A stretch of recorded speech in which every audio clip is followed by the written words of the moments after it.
आवाज़ पीछे तक, आवाज़ ऑन है। और बढ़ाओ, आवाज़ पीछे तक नहीं आ रही ना? नहीं आ रही, पीछे तक आवाज़ जाने लगे बताइएगा। पहुंच गई? अभी चली है, पहुंचने में टाइम लगेगा, बताना। आई? अच्छा,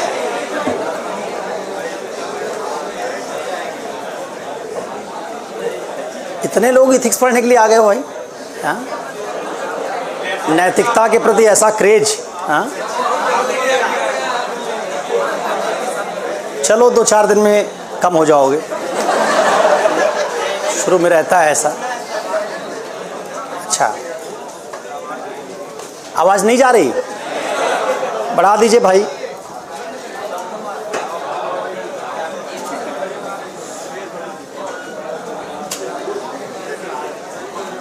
हो गई? अब आने लगी होगी।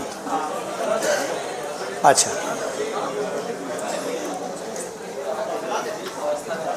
आज एक मेरा दिल्ली यूनिवर्सिटी में लेक्चर था और वो था 2 बजे तक, लेकिन वो एक्सटेंड हो गया।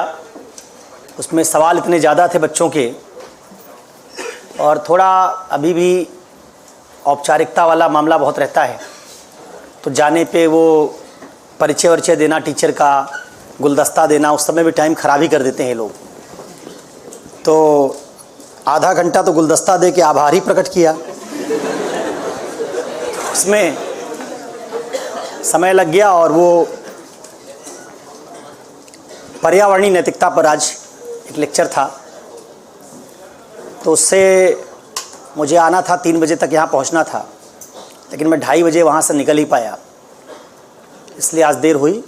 इसको आप सामान्य नियम मत मानिएगा, नहीं तो आज आपने दिमाग में बैठा लिया हो कि कल से 20-25 मिनट लेट ही चलना है। ये अपवाद था, सामान्य नहीं। चलिए अब जरा एथिक्स पर बातचीत करते हैं। कहीं और भी भेज रहे हो क्या क्लास भाई? ये कहीं और जा रही क्या?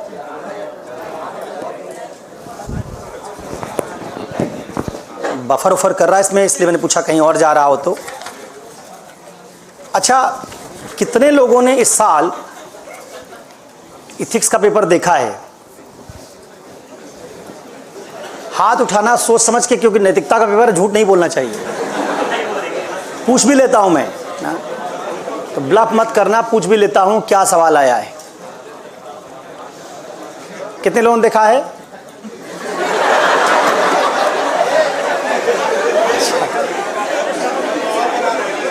ठीक है।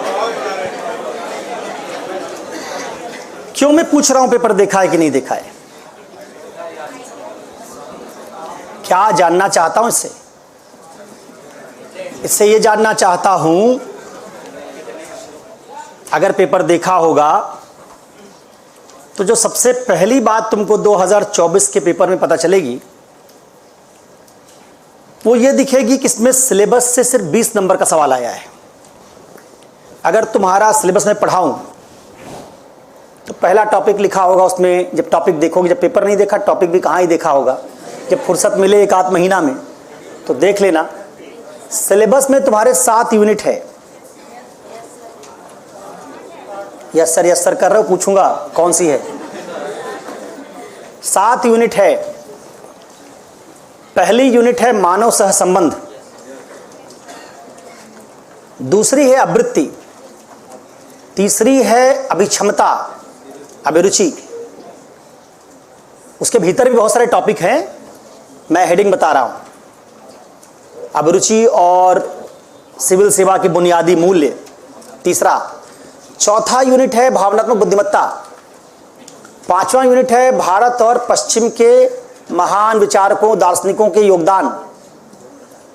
छठा यूनिट है लोक प्रशासन में नैतिकता, और 7वां यूनिट है शासन में शुचिता। अब अगर मान लो एक टीचर के तौर पर मैं, जैसे तुम साइंस पढ़ते हो, इकोनॉमी पढ़ते हो, उसी तरीके से मैं आऊं और सिलेबस में पहला यूनिट अगर लिखा है मानव सह संबंध, उसके भीतर लिखा है नैतिकता का सार, लिखा है नैतिकता के आयाम, ये आपको पढ़ा दूं। फिर दूसरे यूनिट में अवृत्त में जो लिखा है वो पढ़ा दूं। तीसरे यूनिट में बुनियादी मूल्य और अभिरुचि पढ़ा दूं। सिलेबस खत्म कर दूं। सिलेबस आपको सब समझ में भी आ जाए, वो समझाना मेरा काम है, समझा दूंगा। अब आप ये मान लें कि हमने चूंकि सिलेबस खत्म कर लिया, इसलिए अब यूपीएससी के लिए हम तैयार हो गए।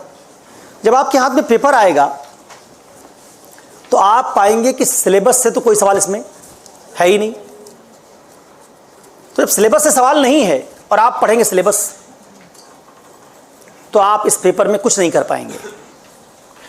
जरा सवाल सुन लीजिए जानने से पहले। 2024 के कुछ सवाल मैं पढ़ के बता रहा हूं। क्यों बता रहा हूं? क्योंकि मैंने मतलब बहुत सारे एथिक्स के बैचेस पढ़ा लिए। अब तो 2013 से सिलेबस में है। कुछ ऑनलाइन बैचेस इसमें 15-15 हज़ार बच्चे होते हैं, उनको ही पढ़ा रहा हूं, हिंदी इंग्लिश दोनों मीडियम में। और मैंने देखा ये है,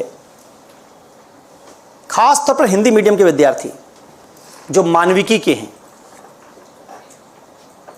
वो उनके जो पढ़ने लिखने का तरीका है, वो तरीका दो ही है उनके पास। एक जो उनके एकेडमिक्स से उनके पास बना है, और दूसरा जो मेन स्ट्रीम की कोचिंग ने उनके दिमाग में क्रिएट किया है। और इन दोनों तरीकों से सिविल सेवा के परीक्षा के पेपर का कोई लेना देना नहीं है। कैसे? एकेडमिक्स में तुम अगर बीए करके आए होगे, बीएससी करके आए होगे, एमए किया होगा, तो तुम पाओगे कि तुमने कुछ इस तरह की तैयारी की होगी। हर साल तुमने 10 से 15 सवाल इंपॉर्टेंट गेस किए होंगे। उन इंपॉर्टेंट सवालों का तुमने नोट्स बनाया होगा और उनको याद कर लिया होगा। एग्जाम में गए होगे, उन्हीं 15 सवालों में जिनको तुमने तैयार किया, उसी में से 5 सवाल आ गए। जो तुमने याद किया वही वहां लिख दिया, और इस तरीके से तुमने BA1, BA2, BA final year, MA1, MA2 पास कर लिया। अब जब 5 साल हम इस तरीके से पढ़ते हैं यूनिवर्सिटी सिस्टम में, इलाहाबाद विश्वविद्यालय में, छत्रपति साहू जी महाराज विश्वविद्यालय में, दरभंगा में, खगड़िया में, बेगूसराय में, जगदलपुर में, झुमरी तलैया में, बालाघाट में, जहानाबाद में, जब इस तरह से हम पढ़ के आते हैं, तो एक ऐसे एग्जाम के लिए जिसमें सीधे नोट से सवाल नहीं पूछा जाता। प्रीलिम्स में जो 100 सवाल आएगा, प्रीलिम्स से शुरुआत कर लो।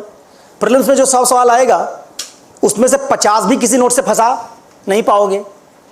और हमारी तो पढ़ाई की वही टेक्निक है।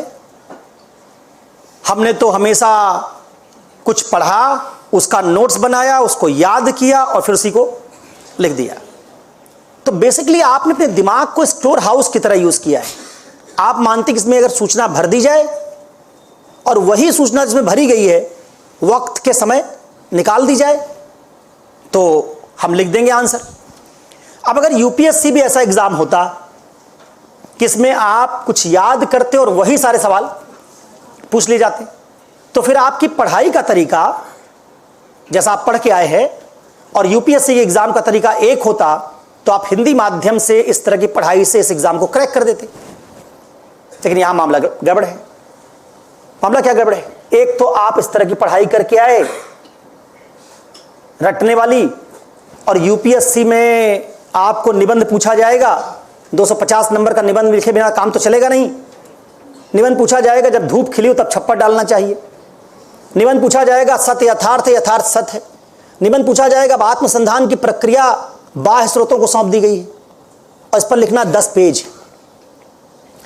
आत्मसंधान की प्रक्रिया बाह्य स्रोतों को सौंप दी गई, ना इकोनॉमी से हल होगा, ना हिस्ट्री से हल होगा, ना ज्योग्राफी से हल होगा, ना साइंस टेक से हल होगा, ना एनवायरमेंट इकोलॉजी से हल होगा, ना IR से हल होगा। तो तुमने तो पढ़ाई ही, तुम्हारे नोट्स में ये लिखा है, ये निबंध कहां से लिखोगे? 250 नंबर का निबंध का पेपर अगर नहीं कर पाओगे तो आईएएस तो नहीं बनोगे। हर्ष कृतज्ञता का सरलतम रूप है। मान लो 4 लाइन इस पर लिख ही दोगे, तो 4 लाइन लिखने से तो बात नहीं बनेगी, 10-12 पेज लिखना है। और हमारे दिमाग में 10-12 मौलिक कोई बात सोच के लिखने की तो कोई ट्रेनिंग है नहीं। फिर क्या होगा? एथिक्स का पेपर आएगा। एथिक्स के पेपर में ज्यादा से ज्यादा 50 नंबर का सवाल नोट से आ जाएगा। 50 नंबर का सवाल कर दोगे, जो 200 नंबर का बाकी सवाल आया उसको तो तुमने कहीं से याद किया नहीं। अभी पढ़ के सुनाऊंगा पेपर, देखना। एक भी टॉपिक सिलेबस से नहीं है जो सिलेबस में तुमने पढ़ा और सीधे पूछा गया हो। तो क्या होगा? तो तुम यहां इस एग्जाम के लिए जो तुम्हारा तैयारी होनी चाहिए, जो तुम्हारी कह लो कि इस एग्जाम के नेचर को ध्यान में रखकर जो तुम्हारी प्रिपरेशन होनी चाहिए, वो तो तुम्हारी हो ही नहीं। अच्छा, तुम आते हो कोचिंग के भरोसे कि कोचिंग करवा देगी। जब तुम बीए एमए करके आए और तुमको उसको करने के बाद, बीए करने के बाद भी इतिहास नहीं आता, क्योंकि तुमने इतिहास थोड़े पढ़ा है, तुमने 10 सवाल रटा है, इतिहास आता नहीं, भूगोल आता नहीं। अगर वो यूनिवर्सिटी ने अपना काम करवाया होता, वहां से तुम पढ़ के आए होते, तो कोचिंग उसके आगे पढ़ाती। तो कोचिंग क्या करती? जो बेसिक चीज बनानी चाहिए तुम्हारे पास जो नहीं है, ज्योग्राफी में जो कक्षा 6 की एनसीईआरटी में लिखा है, कक्षा 7-8 की एनसीईआरटी में लिखा है, कोचिंग वहां से तुमको पढ़ाना शुरू करती। उसको पढ़ाने में लग जाता 2 साल, क्योंकि 3 साल का पूरा यूनिवर्सिटी सिस्टम का जो आइडिया तुम्हारे पास है ही नहीं। तो कोचिंग ने भी क्या किया? कोचिंग ने भी जब बेसिक पढ़ाया तो तुमको पढ़ाया, और तुम्हारे पास अपनी भाषा है नहीं तो तुमको लिखवाया भी। तो तुमने यूनिवर्सिटी छोड़ा, कोचिंग आए, कोचिंग में भी तुम्हारी ना तो भाषा का विकास हुआ, ना तुम्हारे सोचने समझने का विकास हुआ। मैं ज्योग्राफी पढ़ाऊंगा, इतिहास पढ़ाऊंगा, आईआर पढ़ाऊंगा, जो पढ़ाऊंगा वही मैं बोल के लिखवा दूं। अब मैंने कहा हर्ष कृतज्ञता का सरलतम रूप है। अगर ये निबंध हमको लिखना है तो एक तो मेरे पास अपनी सोच होनी चाहिए, दूसरा मेरे पास अपनी भाषा होनी चाहिए। भाषा तुम्हारी BA1 से लेकर एमए तक विकसित हुई नहीं, तुमने याद करके लिखा है। और कोचिंग में भी तुम्हारी भाषा विकसित हुई नहीं, सोच तुम्हारे पास है नहीं, तो तुम्हारे कोचिंग करने के बावजूद तुम फेल हो जाओगे। और तुम बार बार सोचोगे कि ज्यादा मेहनत करेंगे तो पास हो जाएंगे। वो होगा नहीं, क्योंकि ज्यादा मेहनत का मतलब तुम क्या समझते हो? ज्यादा मेहनत का मतलब तुम समझते हो कि जो लिखा उसी को बार बार याद कर ले और नोट्स पढ़ ले। नोट्स बढ़ाते जाओगे, जितना नोट्स बढ़ाते जाओगे उसका रिवीजन नहीं हो पाएगा, क्योंकि जितना ज्यादा रटोगे उतना उसको रिवीजन करना पड़ेगा, जितना ज्यादा रटोगे भूलोगे भी। तो तुम एक ट्रैप में फंस जाओगे। अच्छा, दूसरी एक बात, ये समस्या पहले बता रहा हूं, फिर इसके बाद समाधान पर बात करेंगे। दूसरी बात, बीए के एग्जाम में उस क्लास में किसी विद्यार्थी को फर्स्ट डिवीजन आया, उससे मेरे फर्स्ट डिवीजन आने में कोई बाधा नहीं है। उसको भी आया, मुझे भी आ जाएगा, कोई बाधा नहीं। लेकिन यूपीएससी में 10 लाख लोग अगर फॉर्म डालेंगे तो 9,99,000 लोग बाहर होंगे, 1,000 लोग अंदर आएंगे। ये एग्जाम सिलेक्शन का कम, रिजेक्शन का ज्यादा है। बीए रिजेक्शन का नहीं था। बीए में तुमको 60% आ जाएगा, 58% आ जाएगा, पास हो जाओगे। जो एग्जाम रिजेक्शन के लिए बनाया गया, जिसमें ज्यादा भीड़ को छांटना है, उसमें अगर हम ऐसे मटेरियल से तुमसे सवाल पूछेंगे जो सबके पास उपलब्ध है, तो 10 लाख लोग लिख देंगे। अगर मैं नीति शास्त्र क्या इस पर टिप्पणी लिखो सवाल पूछूं और यही तुम्हारे नोट्स में कोचिंग ने लिखवाया है, तो इसको तो 10 लाख लोग ना सही 1 लाख लोग तो लिख ही देंगे। और 1 लाख लोग जब लिख देंगे तो हमको तो चाहिए 1,000 लोग, तो हम बाहर कैसे करेंगे? जब भी कोई एग्जाम रिजेक्शन के लिए बनाया जाएगा तो उसका प्राइमरी आइडिया क्या होगा? 30% से ज्यादा सवाल ऐसा मत पूछो जो नोट से सॉल्व हो, क्योंकि अगर वो नोट से सॉल्व होगा तो फिर उसको सारे लोग कर लेंगे, और अगर सारे लोग कर लेंगे तो हम लोगों को बाहर कैसे करेंगे? सारे लोगों को तो हम सेलेक्ट नहीं कर सकते। जब आप इसको नहीं समझते हैं तो आप इसकी तैयारी भी उसी पुराने स्टाइल वाले मॉडल में करते हैं।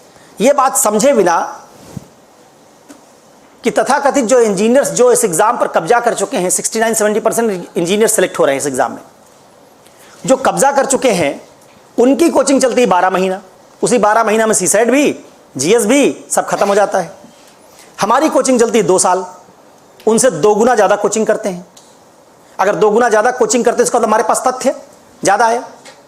अगर ये एग्जाम तथ्य का होता तो हमारे सिलेक्शन के चांसेस उनसे ज्यादा होते। उल्टा है, 12 महीने कोचिंग करने वाले 950 लोग सिलेक्ट हो रहे हैं और 2 साल 2.5 साल कोचिंग करने वाले 50 लोग सिलेक्ट हो रहे हैं।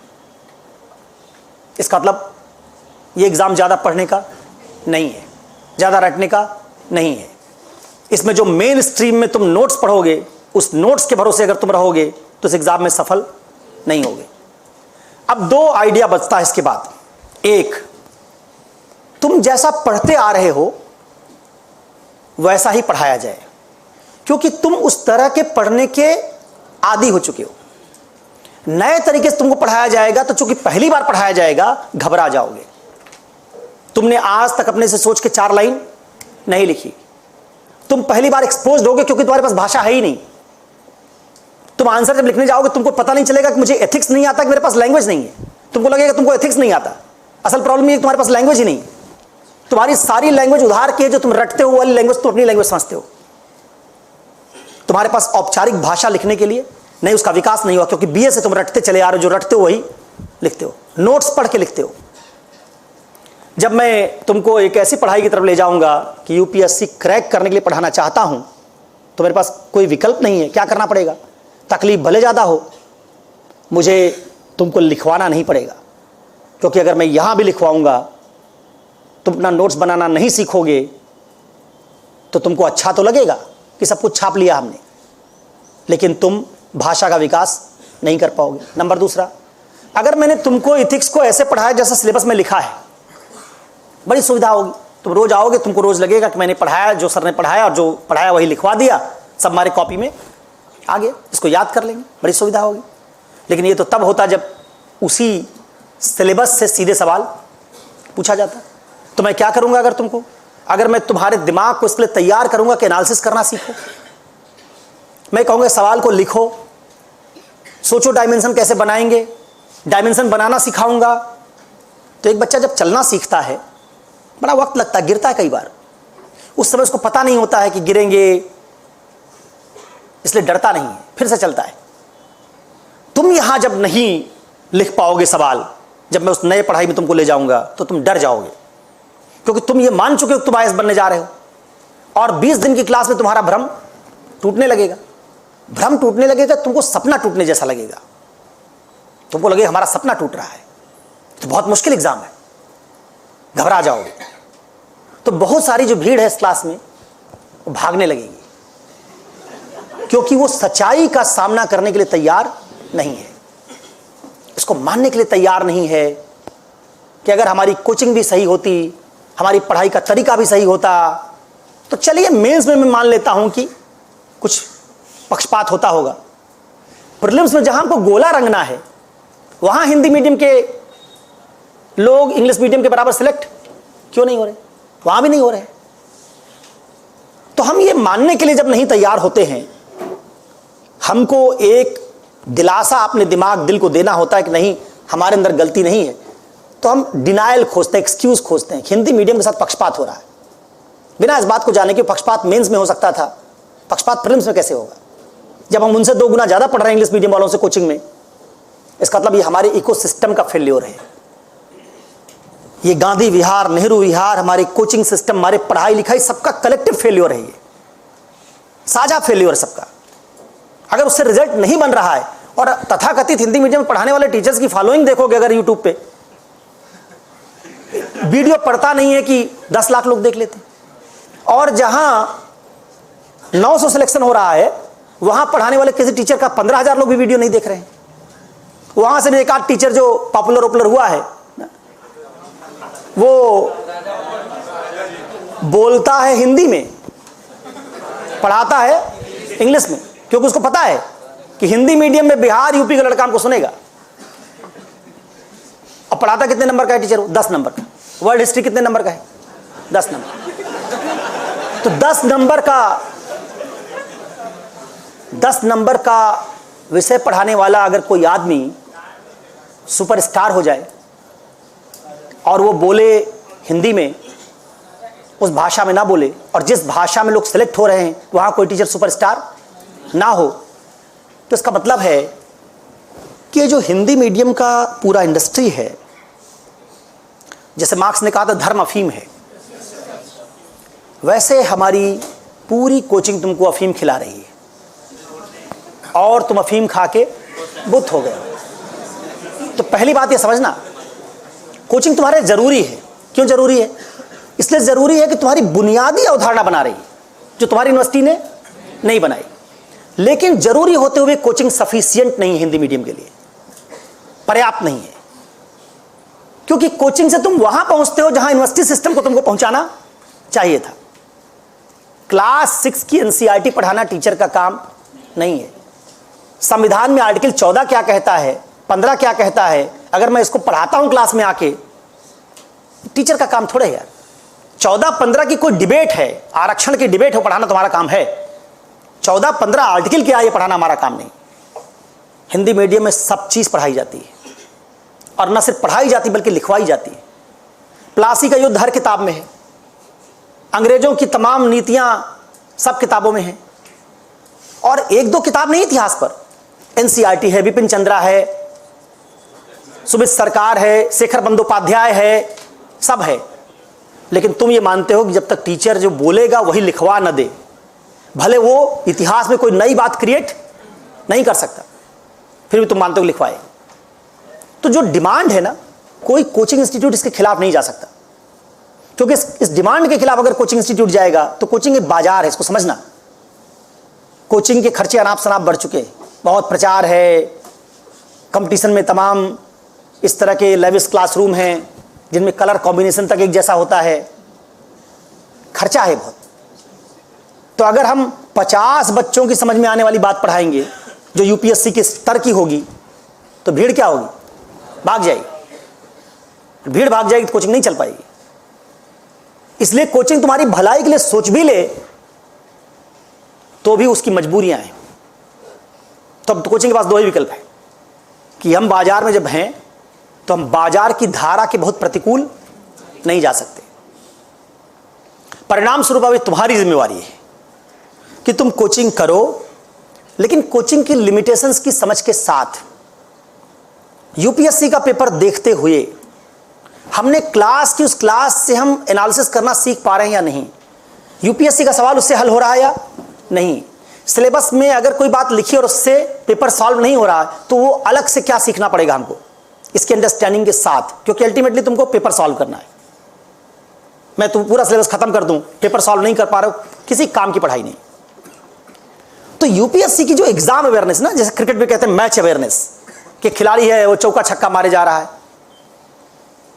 रैश शॉट मार के आउट हो गया, कहते हैं इररिस्पॉन्सिबल शॉट था, उसकी जरूरत नहीं थी। मैच अवेयरनेस, तुम बहुत विस्फोटक बल्लेबाज हो लेकिन 40 रन और चाहिए, गेंद बची 80, तो क्यों छक्का मारने जा रहे हो? टीम को जिताओ, ये मत शो करो कि तुम बहुत छक्का मार सकते हो। अब मैच सिचुएशन के हिसाब से खेलो। ठीक वैसे ही सबसे जरूरी बात जो इस एग्जाम को क्रैक करने के लिए है एग्जाम अवेयरनेस।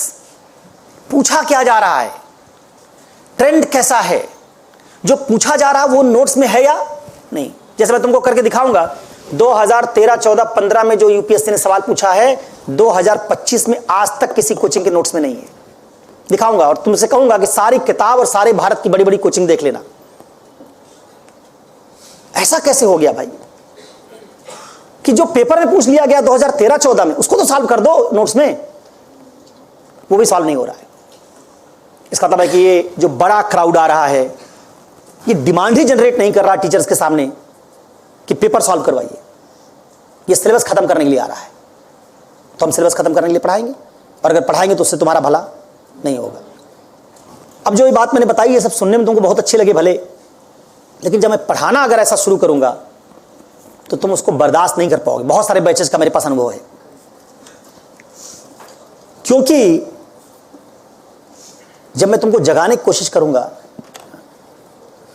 सुनने में बात अच्छी लगती है, लेकिन जब तुमको जगाने की कोशिश करूंगा और तुम पुनर्जागरण के लिए तैयार नहीं, तुम सो चुके हो, तुमने अपना कंफर्ट जोन बना लिया है, तुम्हारा एटीट्यूड वैसा बन गया है, तुम भीड़ के दबाव में, तुमको लगता है जो भीड़ कर रही वही हमको करना है, उससे अलग करेंगे तो शायद बात ठीक नहीं है,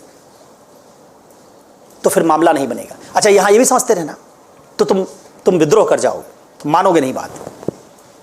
मैं तुमको पेपर सॉल्व करके दिखा दूंगा, जो मैंने पढ़ाया पेपर सॉल्व हो गया, फिर भी तुम नहीं मानोगे, क्योंकि तुम नहीं कर पा रहे हो। तो कुछ क्लास के बाद तुम ये चाहोगे कि जितनी तुम्हारी समझ है टीचर वहां तक लेक्चर को ले आए, मैं क्या करने की कोशिश करूंगा, तुम्हारी समझ नहीं, तुम समझ बढ़ाओ ऊपर। यूपीएससी अगर समझ की डिमांड करो, तुम समझ बढ़ाओ, तुम लिखना सीखो। और तुम क्या चाहोगे, बाकी टीचर्स हमको समझाते, हमारे दिमाग पर कोई तनाव नहीं पड़ता, तो आप भी लेक्चर को वहीं ले आइए। दूसरा, बच्चों का अटेंशन स्पैन सोशल मीडिया ने बहुत कम कर दिया है। आपको लगने लगा है कि क्लास एंटरटेनमेंट के लिए होती है। 2.5 घंटा 2 घंटा बैठकर बिना लिखने से तुमको पता नहीं चलता, 1 घंटा क्लास लिखने में चली जाती है। अगर मैं 2 घंटे का लेक्चर दूं, केवल बोर्ड पर सिर्फ पॉइंट्स नोट करूं, समझाऊं, कॉन्सेप्ट समझाऊं कैसे बनता है, वो 2 घंटे की क्लास सुनने का अटेंशन स्पैन नहीं होगा।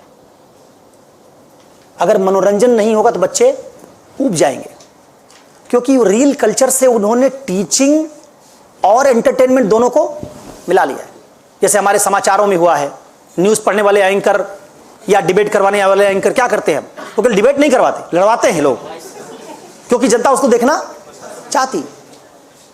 तो जब किसी जगह गिरावट आ जाती है, रिजल्ट नहीं बन रहा है, तो हमारे पास एक ही चीज है कि हम भीड़ को रोकें किस तरीके से। और भीड़ को तभी टीचर रोक पाएगा जब वो एंटरटेनमेंट करेगा। तो हमने क्लास के साथ एंटरटेनमेंट को क्या कर दिया है, मिक्स कर दिया है, जिसका यूपीएससी से कोई लेना देना नहीं। इसलिए मैंने कहा ना, जो टीचर पॉपुलर हैं उनको कौन देख रहा है, यूपीएससी के टीचर हैं। उनको देख रहा है गांव का किसान, उनको देख रहा है हमारे पिताजी की जनरेशन के आदमी। मेरे ही पिताजी कई बार कहते हैं, वो टीचर कौन है, देख रहे होते हैं, वो भी देख रहे होते हैं। 4-5 टीचर्स इनको देख रहे होते हैं। अब जरा बताओ, यूपीएससी के एग्जाम में जो डिबेट्स हैं वो इतनी आसान है क्या कि उसको एक किसान, एक आम आदमी, रील देखने वाला आदमी वो भी देख ले? नहीं।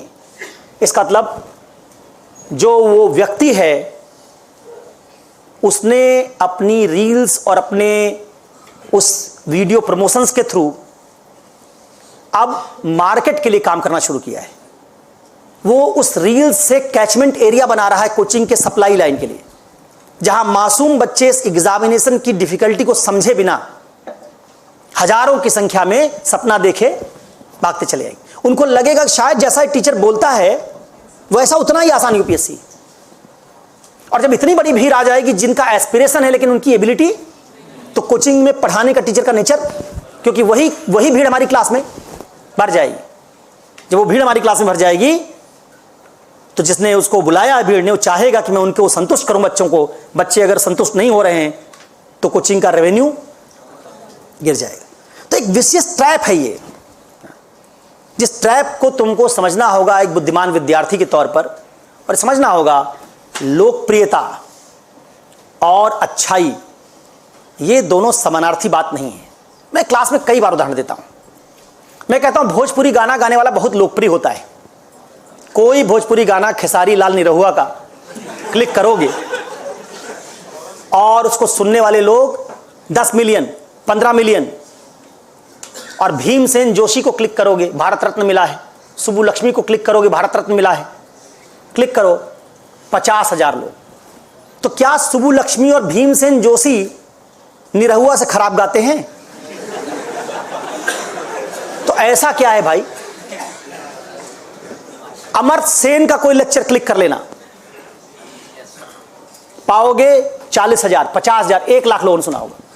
अब कोचिंग इंस्टीट्यूट के किसी टीचर का लेक्चर क्लिक कर लेना, 50 लाख लोग, 40 लाख लोग।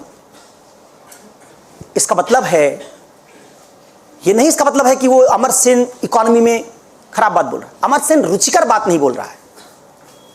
शास्त्रीय संगीत मास के लिए नहीं है, उसका क्लास है। शास्त्रीय संगीत में क्लास है, उसकी समझ नहीं होगी, सबके पास नहीं है। संगीत मुश्किल है, वो उसमें ज्यादा शुद्धता है, उसमें ज्यादा रियाज की जरूरत है, उसमें ज्यादा परफेक्शन की जरूरत है, ज्यादा ऊपर के स्तर का है। उसको गाने वाले आदमी का कैलिबर बहुत ऊपर का है, लेकिन जनता नहीं उसको सपोर्ट करती। जनता क्यों, किसको सुन रही? जनता सुन रही है भोजपुरी गाने में औरतों के शरीर का वस्तुकरण। पैट्रियार्कल समाज में विमेन की बॉडी को उपभोग की वस्तु मानते हैं, और उस उपभोग की धारणा वो ठेले वाले में भी है, ऑटो वाले में भी, रिक्शा चलाने वाले में, सब में है। तो जब भोजपुरी गाना गाने वाला उसी औरत के शरीर को अपने गाने में परोस देता है, तो जो डिजायर है उस ऑटो वाले की वो क्या हो रही, पूरी हो रही। इसलिए मास के लिए प्रोडक्ट है। भोजपुरी गाने में कुछ संगीत है ही नहीं, उसमें सिर्फ पैट्रियार्की है। अगर औरतों के प्रति हमारा उपभोक्तावादी नजरिया खत्म हो जाए तो भोजपुरी गाना हम सुनेंगे नहीं, हमको वल्गर लगेगा। वो उसी आदमी को अच्छा लगेगा जिसमें उपभोक्तावादी दृष्टिकोण है। तो ध्यान रखो, किसी बात के पॉपुलर होने से यह नहीं तय होता कि वो बात अच्छी भी है। बहुत लोग कोक पीते, मैंने अभी पिछली क्लास में बताया भी था कि WHO की रिपोर्ट थी कि 82 लाख लोग दुनिया में इस तरह के स्वीटनर्स और इन सब पीने से, कार्बोनेटेड जो ये पानी है इसको पीने से 82 लाख लोग मरे और 26 लाख लोग शराब पीने से मरे। आज तक ये पता नहीं चला है कि कोक पेप्सी में कोई विटामिन पाया जाता है, विटामिन ए, विटामिन B12, कुछ है, डी कुछ है, कुछ नहीं। नुकसान उसके 10 पता है। लेकिन कोक और पेप्सी दुनिया में खासे पॉपुलर है और छाछ पीने से 10 फायदे हैं। लेकिन छाछ कोक और पेप्सी के ब्रांड वैल्यू का 1/50 भी नहीं है। तो फायदा होना, अच्छा होना, पॉपुलर होना, यह सब अलग अलग बात है। यूपीएससी के विद्यार्थी के तौर पर तुमको समझ बनानी है कि हम जिस एग्जाम की तैयारी करने आए हैं, क्या ये भोजपुरी गाना है, क्या एंटरटेनमेंट है, क्या ये नहीं। एंटरटेनमेंट का इसमें सिर्फ इतना ही आइडिया है कि कोई ऐसा रोचक उदाहरण बना दिया जाए जिससे आप उस कॉन्सेप्ट को ज्यादा लंबे समय तक रिटेन कर पाए उस उदाहरण के सहारे। बस उदाहरण रोचक इसलिए बनाए जाते हैं कि अगर एक विद्यार्थी को कॉन्सेप्ट समझने में या उसको रिटेन करने में दिक्कत हो रही तो वो एग्जाम्पल सुन के उसको बार बार वो कॉन्सेप्ट याद आ जाएगा। लेकिन टीचर्स के ऊपर, जैसे मैंने कहा, कि इस बात का दबाव है। तो अब हमारी लिमिटेशन भी तुमको पता है, कोचिंग की लिमिटेशन भी तुमको पता है, तुम्हारे पास क्या नहीं, उस एग्जाम को क्या चाहिए, उस बात का भी अंदाजा तुमको थोड़ा हो गया होगा। अब तुम कहोगे कि सर ये इंजीनियर्स में आखिरी बात करने के बाद फिर आता हूं एथिक्स पर। इंजीनियर्स एग्जाम को क्यों क्रैक कर रहे हैं? बड़ा सामान्य सा उत्तर देखो। एक तो जैसे जैसे किसी एग्जाम में IQ का लेवल बढ़ेगा, IQ जन्मजात चीज होती है, सिखाई नहीं जा सकती। और जो IIT में गया है उसका IQ हमसे सुपीरियर है। तो एक तो सुपीरियर IQ वाले लोग इंजीनियरिंग में जाते ही हैं, तो उनको पहले थोड़ा एडवांटेज है IQ का। अब दूसरी बात देखो, जो IIT करने बच्चा गया उसको डिग्री के लिए पढ़ाया जा रहा है कि नौकरी के लिए? नौकरी के लिए। IIT में बीटेक की डिग्री के बाद बीटेक खत्म भी नहीं होगा, कैंपस में लोग आ जाएंगे प्लेसमेंट के लिए, नौकरी के लिए। और कैसी नौकरी के लिए? सरकारी की ग्लोबल मार्केट में? ग्लोबल मार्केट में, जहां भाई भतीजावाद नहीं चलेगा। तो जब ग्लोबल मार्केट के लिए हम किसी प्रोडक्ट को तैयार करेंगे तो क्या करेंगे? उसको रटना सिखाएंगे, उसकी क्षमता बढ़ाएंगे। क्योंकि उस इंजीनियर को सॉफ्टवेयर खोजना है, उस इंजीनियर को लॉकहीड मार्टिन में काम करना है, उस इंजीनियर को बोइंग में जाना है, उस इंजीनियर को गूगल में जाना है। काम नहीं कर पाएगा तो उसको छटनी हो जाएगी, नौकरी गारंटी। तो IITs क्या करेंगी? अपने विद्यार्थी को जो सुपीरियर IQ के साथ आया उसको 4 साल में ग्लोबल मार्केट के लायक बनाने की कोशिश करेंगे। इसलिए किसी भी IIT में जब तुम पूछोगे, उसमें तुम्हारा कोई दोस्त होगा, पूछना, किसी भी IIT में पूछोगे, जो एग्जाम होगा उस एग्जाम में तुमसे कह देंगे लैपटॉप लेके आओ, किताब लेके आओ, सब लेके आओ, और एक भी सवाल लैपटॉप किताब से हल नहीं होगा। क्योंकि वो सोचने की ट्रेनिंग दे रहे हैं तुमको, प्रॉब्लम सॉल्व करने की ट्रेनिंग दे रहे हैं। परिणाम स्वरूप 4 साल IIT ने 3 साल विद्यार्थी के क्रिटिकल अंडरस्टैंडिंग को और डेवलप किया। और तुम दूसरी तरफ आए इलाहाबाद यूनिवर्सिटी में, वहां आज क्लास चली नहीं चली, किस लिए पढ़ रहा हो? नौकरी के लिए। इलाहाबाद यूनिवर्सिटी में पढ़ रहा हो डिग्री के लिए, कानपुर यूनिवर्सिटी में पढ़ रहा हो डिग्री के लिए। BA की डिग्री मिलेगी, नौकरी नहीं मिलेगी। कोई ग्लोबल मार्केट के कंपटीशन के लिए तुमको तैयार नहीं किया जा रहा है। अब डिग्री के लिए पढ़ाई और नौकरी के लिए पढ़ाई, दोनों में फर्क यहां से हो गया। जो बच्चा इसलिए इस यूनिवर्सिटी में गया डिग्री के लिए, उसके पढ़ाई में क्रिटिकल थिंकिंग का कोई रोल ही नहीं। परिणाम स्वरूप IIT ने एक बच्चे को जो सुपीरियर IQ के साथ गया था उसको और माज दिया और उसकी क्षमता को बढ़ा दिया, और हमारी यूनिवर्सिटी ने हमारी क्षमता बढ़ाने में कोई योगदान नहीं किया। ज़्यादातर बच्चे अपने कमरों पर किताबों से, गाइड से, कुंजी से नोट्स बना के एग्ज़ाम लिख रहे हैं। और दूसरा, आईआईटी में हर महीने परीक्षा होगी, पेपर देना पड़ेगा, टर्म पेपर लिखना पड़ेगा, प्रेजेंटेशन देना पड़ेगा, बोलना पड़ेगा। तो आपको बोलना हो, फॉर्मल भाषा विकसित करनी हो, कैसे लिखेंगे? पॉइंट्स में, पीपीटी बनानी पड़ेगी। तो अपनी बात को संक्षेप में कहने की 4 साल में क्या पड़ जाएगी? आदत। क्योंकि मुझे प्रेजेंटेशन देना है, मुझे पीपीटी बनाना है। तो जब मुझे कोई बात प्रिसाइज तरीके से संक्षेप में कहने की आदत पड़ गई, तो 6.5 मिनट में जब यूपीएससी हमसे एक सवाल लिखवाएगा तो हम उसी तरीके से आंसर लिखने में सक्षम हो चुके हैं, क्योंकि 4 साल हमने वही किया है। और तुम्हारी यूनिवर्सिटी में सवाल पूछा जाएगा इतिहास में, तुम बनाओगे पहले तो 1 पेज की भूमिका, पहले तुम्हारा इंजन गर्म होता है, लिखोगे अभी संधि की स्याही सूखने भी नहीं पाई थी, तलवारें फिर से झंझना उठी। आलंकारिक भाषा, पाल प्रतिहार, राष्ट्रकूट संघर्ष पे सवाल लिख रहे हो, और तलवार झंझनाई जब तक नहीं तब तक मजा नहीं आया तुम, या कुछ भी भाषाई चमत्कार। सवाल जो पूछा गया है उसको हम ऐसे लिखते हैं एग्जामिनर जैसे लिखते, उसको उसके साथ खेल रहे हैं, बूझो तो जाने, लिखा है ढूंढ लो इसी में कहां लिखा है। 1 पेज में सवाल क्या पूछा गया उससे कोई मतलब नहीं। हम जो नोट्स में याद करके आए पहले हम वही लिखेंगे। तो आप जब इस तरीके से लिखते हैं तो आप कम समय में कम शब्दों में लिखने की आपकी ट्रेनिंग नहीं है, प्रिसाइज राइटिंग की ट्रेनिंग नहीं है। आप जबरदस्ती भाषा इस्तेमाल करते हैं, शब्दों की किफायत की आदि नहीं है। तो लिखने की जो स्किल, जो एग्जाम है ये मेंस का, वो तो लिखने का एग्जाम, लिखने की स्किल में 4 साल में आपके और आईआईटीएन में बहुत अंतर हो जाता है। तब जब वो कोचिंग करने आता है तो आईक्यू उसका सुपीरियर है ही, परीक्षा और इच्छा वैसे दे चुका है, क्रिटिकल थिंकिंग उसकी डेवलप हो चुकी है। अच्छा, आईआईटी में तुम करोगे मैकेनिकल इंजीनियरिंग और तुमको पढ़ना पड़ेगा इकोनॉमी भी। आजकल ह्यूमैनिटीज के विषय इंजीनियरिंग के साथ पढ़ाते हो, फिलॉसफी पढ़ाते हैं, एक सब्जेक्ट लेना पड़ता है। तो वो फिलॉसफी और इथिक्स और सोशियोलॉजी और मनोविज्ञान पढ़ के भी आ रहे हैं इंजीनियरिंग के साथ साथ, और उसको भी गाइड से नहीं पढ़ रहे हो, किसी फॉरेन ऑथर की किताब होगी वो रखी, हॉर्लम्बस पढ़ेंगे वो। तो जब वो पढ़ के आएंगे तो ह्यूमैनिटीज में भी तुमसे आगे।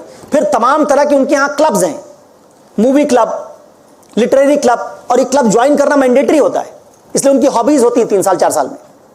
अगर मैंने लिटरेरी क्लब ज्वाइन किया तो उसमें मुझे 10 नॉवेल पढ़ने के लिए मिला, उस क्लब में मुझे हर हफ्ते कोई एक्टिविटी करनी होती है, तमाम लोगों को सुनने का मौका मिला, तो मेरी पढ़ने की उदाहरणों की रेंज क्या हो गई? बड़ी हो गई। अब ये बच्चा जब आया तो इसकी कोचिंग से डिमांड बहुत कम है, इसको टीचर से लिखना नहीं सीखना है आंसर, वो आंसर राइटिंग में कोई टेस्ट सीरीज ज्वाइन करके कर लेगा, उसको कम शब्दों में बात कहना आता है, उसकी क्रिटिकल अंडरस्टैंडिंग डेवलप्ड है। तो बस कोचिंग में चाहता है कोई टीचर आए और हमको सिलेबस क्या कर दे, मोटा मोटा समझा दे, रेगुलरिटी के साथ क्लास में जाऊं, पूरा सिलेबस खत्म हो जाए, बाकी एग्जाम का पेपर देख के हम अपने दिमाग से अपना नोट्स 50-100 पेज का हर टॉपिक का, हर मतलब पेपर का बना लेंगे, उसी से हम एग्जाम लिखेंगे। उनके लिए कोचिंग सिर्फ एक इनेबलिंग आइडिया है, वो कोचिंग से एक्सपेक्टेशन लेके आते ही नहीं। इसलिए वहां 1 साल की कोचिंग होती है और 8 महीने बाद बच्चे छोड़ना शुरू कर देते हैं। 20% बच्चे बचते हैं क्लास में। और हिंदी मीडियम बच्चा सोचता है कि एक टॉपिक का जब तक पैसा दिए नहीं जो उसको वसूल नहीं देंगे, एक टॉपिक का वसूलेंगे। तो बैग भी थोड़ा सा कहीं खरोच लगी तो कहता बैग बदल दो वाला, नोट्स का पेज देखता है कि कहीं पेज फटा तो नहीं हल्का सा। तो ये तो नोट्स लेने, बैग लेके टहलने, चलता फिरता प्रचारक बनने, इसमें खुश है। और ये पूरी क्लास मनोयोग से करेगा बिना इसको ध्यान दिए कि कौन सा पार्ट ऐसा है जिसको मैं खुद से भी कर सकता हूं, टाइम मैनेजमेंट कैसे करूं। तो ये जो अंतर है, इस अंतर को आप अगर पार्ट नहीं पाएंगे तो इसलिए हिंदी मीडियम का रिजल्ट खराब बना रहेगा। और देखो, जब किसी क्लास में 100 बच्चे ऐसे बैठेंगे जो सिलेक्ट नहीं हो रहे हैं, जिनको एग्जाम का आइडिया, तो आप क्या सवाल मुझसे पूछेंगे, किस तरह की चर्चा करेंगे, उसका लेवल भी बड़ा खराब होगा। लेकिन मैं एक क्लास में पढ़ाने जाऊं जहां 10 आईआईटीएन हूं, जिसमें से 3 के बैचमेट या 3 के सीनियर सिलेक्ट हो चुके, उनके ग्रुप में उनको नोट्स बनाना आ चुका है, तो सवाल जो पूछेंगे बड़े रेलेवेंट सवाल होंगे, क्योंकि इकोसिस्टम से वो ट्रेन होके आ रहे हैं। तो आपका इकोसिस्टम कैसा है, असल में ये तय करता है कि आप सिलेक्ट होंगे या नहीं। जब क्लास का इकोसिस्टम, गांधी विहार का इकोसिस्टम, नेहरू विहार का इकोसिस्टम वो खत्म होगा तो उसमें ये बात और चैलेंजिंग और मुश्किल बन जाएगी। तो इसलिए अब ये मैंने चुनौतियां तो आपको बता दी। हिंदी माध्यम से इस एग्जाम को क्रैक करने का जो मेरी समझ में रास्ता है, जिससे बहुत लोगों को मैंने पढ़ाया भी है, सेलेक्ट भी हुए हैं।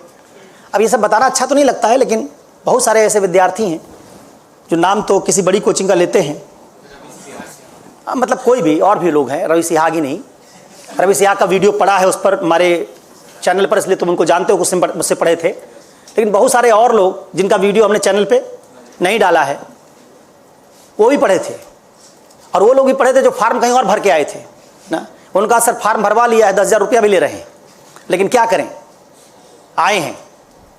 तो मैं ऐसे सारे लगभग विद्यार्थियों को पढ़ा चुका हूँ, और हर साल ऐसे विद्यार्थी जब क्रैश कोर्स के समय आते हैं या कहते हैं सर अपना वीडियो लेक्चर दिलवा दीजिए, तो मैं देखता हूँ कि मेंस लिखने की तैयारी के साथ आए विद्यार्थी को मैं पूछता हूँ कि ये सवाल बताओ कैसे पता करोगे, इसमें इस सवाल में सिलेबस का कौन सा यूनिट यूज होगा, तो उसको पता नहीं होता। वो जो आंसर बताता है, मैं कहता हूँ ये आंसर तो तुम इथिक्स की कोचिंग से पहले भी लिखते, या आप बाद में बता रहे हो, पढ़ने के बाद बता रहे हो, अंतर क्या है इथिक्स पढ़ने के बाद? कहता सर कोई अंतर नहीं है, सिर्फ उदाहरण के सहारे आंसर लिख रहा है। उसको अभी तक ये पता ही नहीं कि पूरी इथिक्स की 60-70-80 क्लास अगर हम कर लिए और हम एग्जाम के, जैसे एक सवाल आया यूपीएससी में, तुमको उदाहरण देता हूं, एक सवाल आया कि स्टडी है कि आजकल शहर से पढ़े लिखे शिक्षित लोग गांव की तरफ प्रवासन कर रहे हैं। कहा कि कुछ गरीब लोग भी शहर में झुग्गी बस्तियों में रहने के लिए जा रहे हैं, जिनकी रहने की दशाएं भी अच्छी नहीं है। किसान अपनी जमीन बेचकर जा रहे हैं। पूछा गया कि आप इनके कारणों की पड़ताल कीजिए, बताइए क्यों। वो बच्चा इथिक्स की कोचिंग करके आया होता है, पहला उत्तर देता रोजगार के लिए जा रहे हैं। मैं पूछता हूं कि इथिक्स पढ़ने से पहले इसका उत्तर क्या देते? कहता रोजगार। मैं पूछता हूं पढ़ने के बाद क्या दे रहे हो? कहता रोजगार। मैं पूछता हूं क्या अंतर है? फिर क्या तुमसे इतने सामान्य बात को जानने के लिए 20 नंबर का सवाल पूछा जाएगा कि रोजगार के लिए लोग जा रहे हैं? अगर इतना सामान्य उत्तर है तो उसमें 20 नंबर देने का क्या उचित है? पूछता हूं और बताओ। कहता है सर गांव में विकास नहीं हुआ है, शहर में विकास हो गया है। 4-5 ऐसे उत्तर बताता है रटे रटाए, जिसमें एक भी ऐसी बात नहीं होती जिससे यह पता चले कि तुमने एथिक्स से सीखा है। और ये मैं बहुत समझदार बच्चों की बात बता रहा हूं, तो समझ में आ जाता है कि आपने यूपीएससी के लिहाज से कुछ पढ़ा ही नहीं है। तो इसलिए इस पढ़ाई में तुमको हमेशा आंख नाक कान खुला रखना होगा, यूपीएससी का पेपर देखना होगा, लिखना सोचना होगा, लिखना सीखना होगा। समय सीमा के भीतर आधा घंटा में उत्तर लिख दिया, क्या करेंगे उसका? 6.5-7 मिनट में उत्तर लिखा कैसे जाता है ये सीखना पड़ेगा। उस सवाल का उत्तर लिखना सीखना पड़ेगा जो नोट से नहीं आ रहा। पढ़ के सुनाऊंगा 2024 का सवाल, नोट से नहीं आ रहा। नोट से उस सवाल का उत्तर लिख दोगे जो पढ़ के आए हो। जो नहीं पढ़ के आए हो, नोट्स में है ही नहीं, उसका उत्तर कैसे लिखोगे? और अगर तुम यहां मुझसे कहोगे कि सर हर चीज का नोट्स लिखवाइए, तो इसका मतलब तुम क्या चाह रहे हो कि हम वो नोट्स लिखवाएं, उसी को तुम पढ़ोगे और पेपर में बाद में सवाल नोट से आएगा नहीं और तुम फेल हो जाओगे। तो आप लिखना सीखोगे कब? भाषा का विकास कब करोगे? ये चुनौती है। अब 2024 का मैं 1-2 सवाल पढ़ाने के बाद, बताने के बाद फिर आ रहा हूं इथिक्स क्या है और इसकी आगे की पढ़ाई की रूपरेखा पर। चुनौतियां मैंने बता दी हैं, चुनौतियां बता दी। मैं इसका समाधान भी कर सकता हूं, चुनौतियों का किया भी है। लेकिन बड़ी ईमानदारी से समझो, 400-500 बच्चों की क्लास में एक एक बच्चे को मेरे पढ़ाने का तरीका होता है, मैं हमेशा पूछता हूं तुम क्या लिखो बताओ, तुमने क्या लिखा बताओ। किसी से पूछ लेता हूं क्या सीखा बताओ, होमवर्क देता हूं। और मैं पीछे से पीछे बैठे आदमी का, वो टोपी पहने हुए हो भाई खाकी कलर के, तुम खड़े हो जाओ, तुम भाई रेड शर्ट पहने हुए हो, देखता रहता हूं। मैं तो जो ऑनलाइन दिखाई देते रहते उनसे पूछ लेता हूं। इलाहाबाद की क्लास जाती थी, यहां से मैं पूछ लेता था कि जो सबसे कॉर्नर में बैठी लड़की पीले दुपट्टे वाली, वो बताएगी। क्लास में मेरा मानना है कि ऑफलाइन का एडवांटेज यही है, टीचर आपको टोपे रखता है, क्योंकि आपने जितनी चीजें सीखी है वो सब तब सीखी हैं जब आप डिसिप्लिन थे, आप स्कूल जाते थे, आपको मास्टर का डर होता था, वो होमवर्क देता था, अगले दिन करके जाना पड़ता था। आपने भाषा सीख ली, हिंदी बोलना सीख लिया, लिखना सीख लिया, उसके कारण गणित सीख लिया। लेकिन अभी तुम 20 साल के 21 साल के हो गए, तुम सोचो, अब तुम्हारी मैच्योरिटी भी आ गई, तुम सोच लो कि जैसे 4 साल में हम हिंदी बोलना सीख लिए थे, वैसे अगले 3 साल में अंग्रेजी बोलना लिखना सीख लेंगे। नहीं सीख पाओगे, क्योंकि तुम ज्यादा मैच्योर हो। इसलिए नहीं सीख पाओगे क्योंकि डिसिप्लिन नहीं है।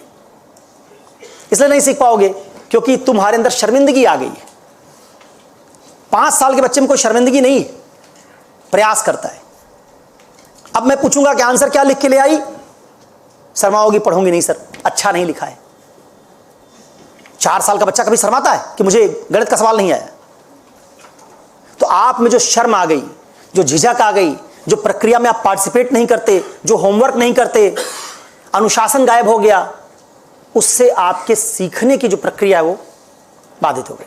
ऑफलाइन का ही एडवांटेज है। ऑफलाइन में टीचर आपको होमवर्क देगा, आपको स्ट्रेस देगा, तनाव देगा, जिसे बच्चे डरते हैं स्कूल के। पहली क्लास का बच्चा, सेकंड क्लास का बच्चा स्कूल जाने से पहले अगर होमवर्क नहीं किया, डरता है। अपनी मम्मा से, अपने डैडी से कहेगा, पापा से अपने कहेगा, बापू से कहेगा कि आज बात कर लियो मास्टर से ना, डरा हुआ है। तुम बिना किसी डर के रणनीतिक जगह किसी खंबे के पीछे बैठे हो, कैसी जगह बैठेंगे पूछेंगे क्या? तो इसलिए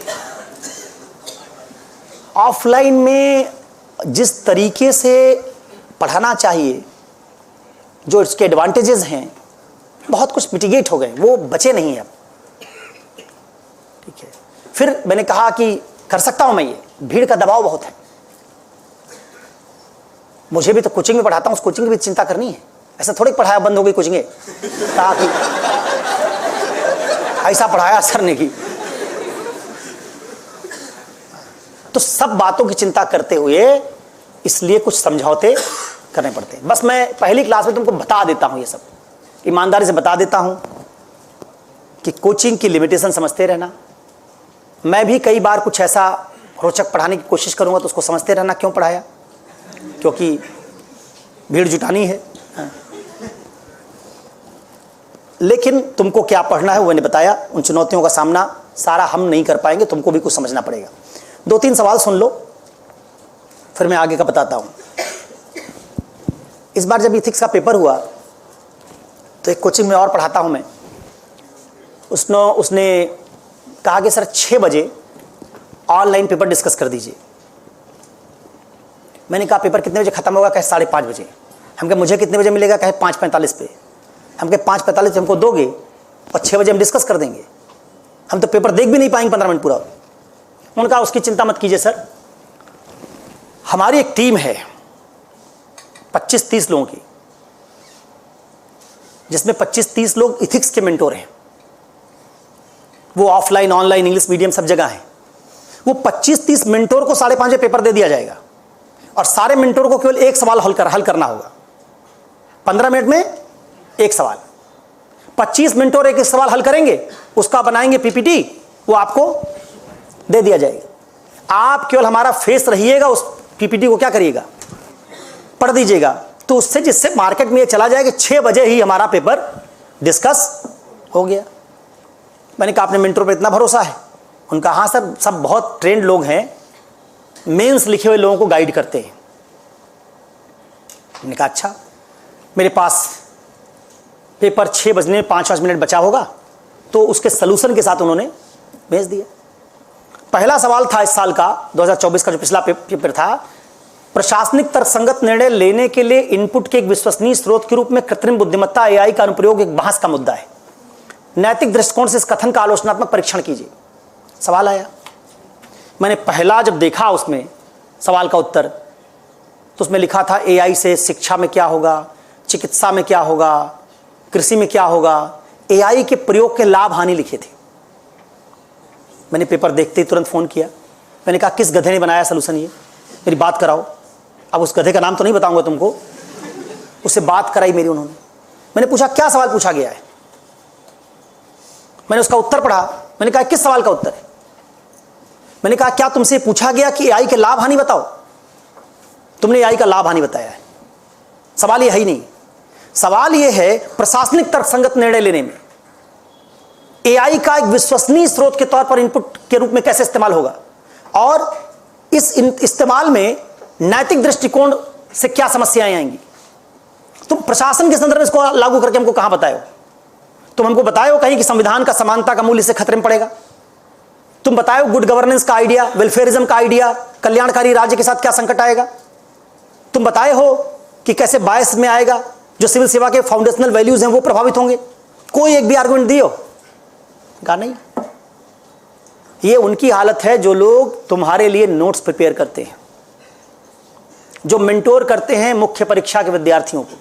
15 मिनट में एक सवाल करना था, नहीं कर पाए, और भी बाकी सवाल जो हैं ऐसे ही उन्होंने किए थे। न्याय पर सवाल आया था, जेंडर पर, उस सवाल में उन्होंने न्याय की सामान्य चुनौतियां बता दी थी, स्त्रियों के सामने क्या क्या संकट ही बता दिया था। पर अब सवाल कुछ भी पूछा जा रहा है, उसे कोई मतलब नहीं। वो सामान्य पॉइंट्स में कैसे कुछ खांचों में बात लिख सकते हैं, लिख के दे रहे हैं। तो ये इतनी मुश्किल बात है कि जो हमारे नोट्स बनाने वाले लोग हैं, हम उनके नोट्स पर भरोसा नहीं कर सकते। बिल्कुल वही मामला समझ लो कि जैसे निबंध में तुम किसी का लिखा निबंध याद करके थोड़े जाओगे, तुमको निबंध लिखना सीखना पड़ेगा, सवाल के अनुसार तुमको जवाब देना सीखना पड़ेगा। तो जो तुम्हारे इस तरह के पेपर्स में लोग हैं, वो भी ज़्यादातर वो लोग हैं जो सिविल सेवा में फेल कर गए, फिर अलग अलग कोचिंग में नौकरी कर रहे हैं, और तुम उन्हीं के नोट्स को क्या करते हो? पढ़ते रहते हो। कई बार अच्छा भी होता है, लेकिन कई बार वो काम का नहीं होगा। तो मैंने सवाल पढ़ा, प्रशासनिक निर्णय लेने के लिए इनपुट के रूप में विश्वसनीय स्रोत के रूप में कृत्रिम बुद्धिमत्ता का अनुप्रयोग एक बहस का मुद्दा है। नैतिक दृष्टिकोण से इस कथन का आलोचनात्मक परीक्षण कीजिए। ना ये सवाल एआई से रिलेटेड कोई टॉपिक हमारे सिलेबस में नहीं है। तो अगर मैं पूरा सिलेबस सिर्फ पढ़ाता तो ना इमोशनल इंटेलिजेंस से जुड़ेगा, ना एप्टीट्यूड से जुड़ेगा, ना नैतिकता के सार से जुड़ेगा, कहीं से नहीं जुड़ेगा। और कहीं से नहीं जुड़ेगा तो इस सवाल को करना सिलेबस से मुश्किल है। और मैं एक दो सवाल पढ़ रहा हूं। सवाल है,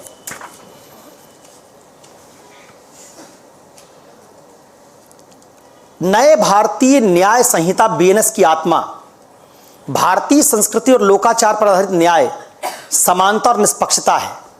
वर्तमान न्यायिक प्रणाली में दंड के सिद्धांत से न्याय की ओर बड़े बदलाव के आलोक में इस पर चर्चा कीजिए।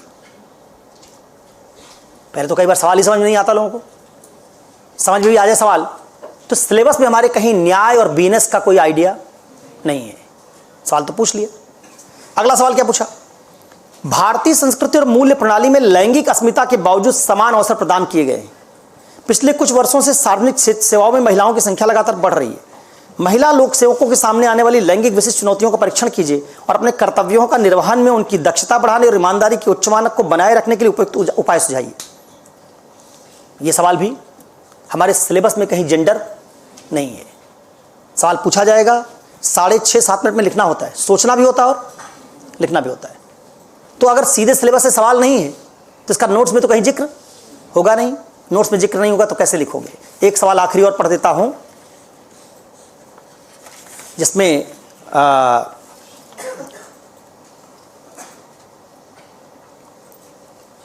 सवाल है, न्यायपूर्ण और अन्यायपूर्ण की अवधारणा प्रासंगिक है। 1 साल पहले जो न्यायपूर्ण था आज के संदर्भ में अन्यायपूर्ण हो सकता है।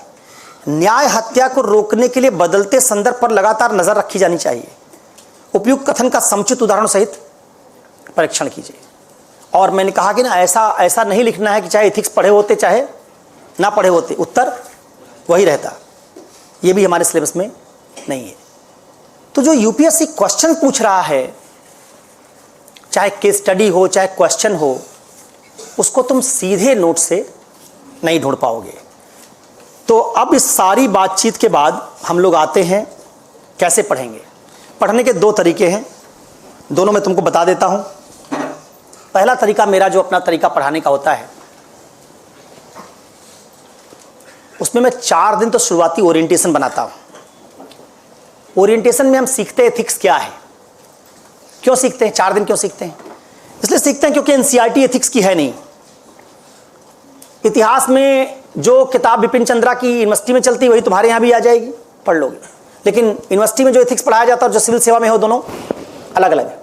इसलिए हमारे सिलेबस के लिए यूनिवर्सिटी की कोई किताब भी काम में नहीं आई। फिर बचती गाइड।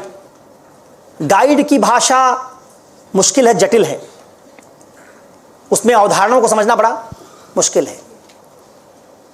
तो अगर मैं तुम्हारे पास इथिक्स की एक व्यापक समझ ना बनाऊं 3-4 दिन में, तो जो बेसिक समझ मेरी इतिहास में, भूगोल में, एनसीईआरटी या बेसिक किताबों से बनती है, उस समझ के बिना तुम एथिक्स पढ़ोगे, और समझ के बिना एथिक्स पढ़ोगे तो हर टॉपिक को तुम सीखोगे, उसकी परिभाषा याद कर लोगे, लेकिन इस पूरे एथिक्स के आइडिया में वो कैसे फिट हो रहा है, इस बात को नहीं समझ पाओगे। तो न्याय हत्या पर अगर सवाल पूछ लिया गया तो तुम इसको कनेक्ट ही नहीं कर पाओगे कि पूरा जो एथिक्स का ग्रैंड आइडिया था उसके साथ इस न्याय हत्या को कैसे जोड़े, क्योंकि सिलेबस में किसी टॉपिक से तो सीधे फिट होगा नहीं है, ये एटीट्यूड से फिट होगा नहीं, नैतिकता के सार से फिट होगा नहीं, और तुम्हारे पास एथिक्स का कोई ग्रैंड आइडिया है नहीं, तो तुम सवाल को नहीं कर पाओगे।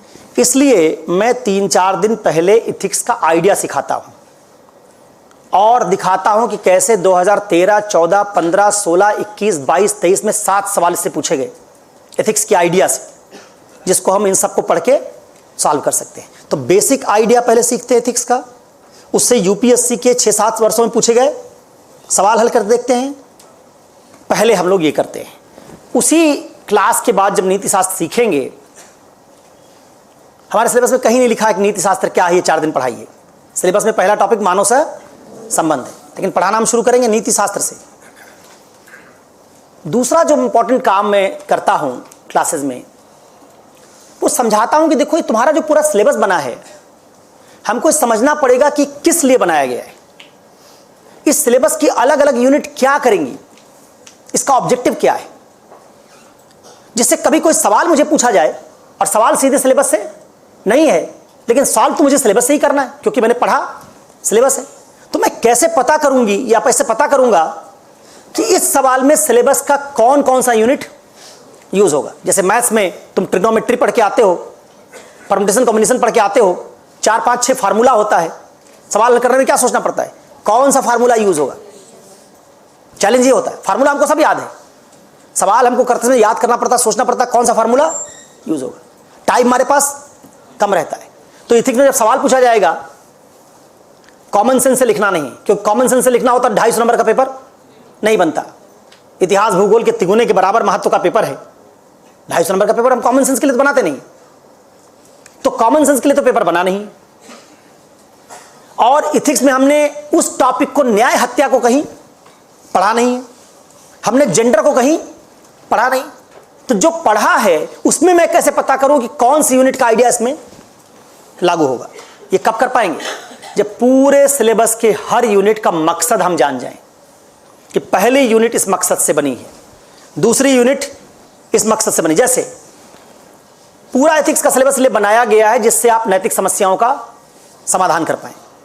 अब एक नैतिक समस्या होती है, कई बार आदमी सोचता है कि हम नैतिक बन जाएं, ठीक है, लेकिन हमारे नैतिक बनने से क्या अकेले होगा, अकेला चना भार थोड़े फोड़ पाता है, अकेले हम नैतिक बनेंगे और बाकी सब अनैतिक रहेंगे तो अंततः हम भी फेल हो जाएंगे। आदमी में नैतिकता को लेके आशावादिता नहीं है, वो मानता है कि नैतिक लोग सफल नहीं होंगे, इक्के दुक्के ऐसे रहेंगे, जिंदगी में कष्ट उठाएंगे। ये नैतिक समस्या है। अब ऐसा सवाल वो पूछेंगे कि रामेश्वर है, सिविल सेवा पास करके गया, कि स्टडी है 20 नंबर की है, बड़े आदर्शवादी नजरिए से गया था, लेकिन जब वहां गया सिविल सेवा पास करके देखा विभागीय परीक्षा में लोग नकल कर रहे हैं। रामेश्वर इस बात को अपने सीनियर्स के संज्ञान में ले आया। उसके सीनियर्स ने कहा कि विभागीय परीक्षा सब चलता है, इसको इग्नोर करो। कुछ दिन बाद रामेश्वर ने पाया कुछ दूसरे नैतिक मामलों में इसी तरह की चीज हो रही, उसने फिर इसको उठाया, सीनियर्स ने फिर उसको समझाया कि यथार्थवादी बनो। उसका हौसला टूटने लगा, उसको लगा कि जब पूरे विभाग में सब इस पर आंख मूंदे हुए हैं तो हमारे अकेले नैतिक बनने से कुछ नहीं होगा, निराश रहने लगा। पूछा गया कि आप रामेश्वर को क्या समझाएंगे, कैसे समझाएंगे। तो हमारे सामने ये समस्या है, बहुत सारे नैतिक लोग सिविल सेवा में नैतिक इरादे से जाते हैं लेकिन नैतिक रह नहीं पाते, जब जाते हैं कुछ दिन बाद अनैतिक हो जाते हैं। तो अगर ये समस्या, इस तरह का सवाल आया तो मैं इसको किस यूनिट से सॉल्व करूंगा। यूनिट 1 से सॉल्व करूंगा, नैतिकता के सार से, नैतिकता के आयाम से सॉल्व करूंगा, इसको एटीट्यूड से सॉल्व करूंगा, भावनात्मक बुद्धिमत्ता सॉल्व करूंगा। सवाल पढ़ते मेरे दिमाग में क्या हो जाना चाहिए, कि हमारे सिलेबस का ये यूनिट इस प्रॉब्लम को सॉल्व करने के लिए बनाया गया, चूंकि इस सवाल में नैतिक आशा की कमी दिखाई दे रही, नैतिकता के प्रति आशावादी दृष्टिकोण की कमी दिखाई दे रही, इसलिए इस तरह के सवाल को इस यूनिट से हल होना चाहिए। तो एक दिन हम क्या करेंगे, पूरे सिलेबस की व्याख्या करेंगे। सिलेबस का कौन सा भाग किस तरह की नैतिक समस्या के समाधान के लिए गढ़ा गया है, जिससे आप सवाल पढ़ते ही आपका दिमाग जाए कि इस तरह का सवाल आएगा तो पहले इसी यूनिट सोचूंगा। सवाल सीधे सिलेबस से नहीं आएगा, लेकिन सिलेबस को आपको अप्लाई करना पड़ेगा। अप्लाई करने में आपको सोचना पड़ेगा कौन सा भाग इस पे अप्लाई होगा। एक दिन हम ये सीखते हैं, इसमें 5 दिन करीब लग जाता है। ओरिएंटेशन प्लस सिलेबस की व्याख्या। तब हम जाते हैं मानव सह संबंध के पहले टॉपिक को पढ़ने पर। पहले टॉपिक को जब पढ़ेंगे, आगे जब हम बढ़ेंगे, तो मेरा जो आइडिया होता है वैसा होता है, कोई भी टॉपिक पढ़ने से पहले हम सवाल बनाते हैं। इस टॉपिक को पढ़ के हम किन सवालों का जवाब सीखेंगे। जब सवाल बन जाता है तो हमारे दिमाग में जिज्ञासा बन जाती है, फिर हम पढ़ना शुरू करते हैं। और पढ़ाई के क्रम में अगर उन सारे सवालों का क्रमशः समाधान होता चला गया, तो उन्हीं सवालों के समाधान के लिए जो बोर्ड पर मैंने लिखा वही बन गया आपका नोट्स। क्योंकि यूपीएससी में 15-17 लाइन से ज़्यादा किसी आंसर में लिख नहीं पाओगे, और कोई एक टॉपिक खत्म करने में तुम्हारे बोर्ड पर जो लाइन्स लिखी जाएंगी उनको भी नोट करोगे, 30-35-40 लाइन हो जाएंगी। इसका तो उतना भी अगर हमारे पास है तो सफिशिएंट है। हमारे पास अगर अपनी भाषा है, उदाहरण हमारे पास बनाने की क्षमता है, तो उतना ही आइडिया हम यूज़ करेंगे। तो मैं सवाल बनाऊंगा, सवाल बनाने के बाद उस टॉपिक को उन सवालों में तोड़ दूंगा कि यही 7 सवाल हैं जिनका जवाब अगर हम सीख लें तो इस टॉपिक को हम कवर कर लेंगे। फिर मैं उसको पढ़ाना शुरू करूंगा। टॉपिक जब खत्म होगा तो आपको 6-7 सवाल जितने बनाए होंगे सबका उत्तर मिल चुका होगा। क्या करना होगा आपको, आप जब रिवीजन करेंगे तो रिवीजन ऐसा नहीं करेंगे, आप भी सवालों के माध्यम से रिवीजन करेंगे कि मानव सहसंबंध का मतलब ये 6 सवाल, इन 6 सवालों का उत्तर अगर मुझे आता है तो मानव सहसंबंध मेरा तैयार है। अब उसमें जब मैं यहां लिखूंगा तो आपको करना क्या पड़ेगा, होमवर्क में दाहिने तरफ आप जो बोर्ड पर मैं लिखूंगा उसको आप लिखेंगे, बायां साइड खाली छोड़ेंगे। एक कोई संस्कृति का या कोई गाइड जो मार्केट में है उसको खरीद लेंगे, क्योंकि आपके पास कृत्रिम भाषा अपनी नहीं है। तो आप क्या करेंगे, दाहिने साइड मैंने आप जो लिखवाया क्लास में, जो लिखा बोर्ड पर, उसको आपने नोट कर लिया। बाएं साइड में उस टॉपिक पर अगर किताब में कोई और तथ्य आपको मिला, मान लीजिए मैंने मानव सहसंबंध पढ़ाया और आपने लेक्सिकॉन में पाया, या कोई गाइड ली, सुब्बा राव लिया, डीके बालाजी ली, कोई गाइड लिया आपने, उसमें देखा कि मानव सहसंबंध में 1-2 बात ही और मिल रही है, उसको बाएं साइड नोट कर लेंगे। तो गाइड वाली बात भी वहां आ गई और क्लास वाली बात भी आ गई। हालांकि शुरुआती पहले यूनिट में ऐसा होगा, जितना मैं पढ़ाऊंगा आपको किसी किताब में नहीं मिलेगा। वो जो आपकी गाइड्स है मार्केट में, पहले यूनिट में काम नहीं करेंगी, दूसरे यूनिट से काम करना वो शुरू होंगे। लेकिन फिर भी अगर आपको कुछ मिल जाए तो आप उसको क्या करते हैं, नोट कर लेते हैं। और उसी बाएं साइड में अगर आपको लगा कि सर ने जो ये बात बताई, इसमें जो पॉइंट्स लिखे हैं, इन पॉइंट्स को मैं लिखूंगी तो 15 दिन बाद मुझे समझ में नहीं आएगा कि इस पॉइंट की व्याख्या कैसी थी, क्योंकि इन्होंने पॉइंट लिख दिया। बाएं साइड में मैं क्या कर लूं, इसी को पैराग्राफ में कन्वर्ट करके इसका समरी लिख दूं। तो आपको शुरुआत में जो लेक्चर यहां से सुन के जाएंगे, उस लेक्चर की एक समरी बाएं साइड में अपनी भाषा में लिखनी होगी। इससे धीरे धीरे आपकी भाषा का विकास होगा, और उससे जब आप लिखेंगे तो आपका रिवीजन हो जाएगा। वो बात अगर आपको आती है तो उसके बाद सिर्फ हम एक ही काम करेंगे, उस टॉपिक को खत्म करने के बाद यूपीएससी में उससे पूछे गए सारे सवाल हल करेंगे और दिमाग को अपने तैयार करेंगे कि इस तरह के सवाल में ऐसे सोचना होता है।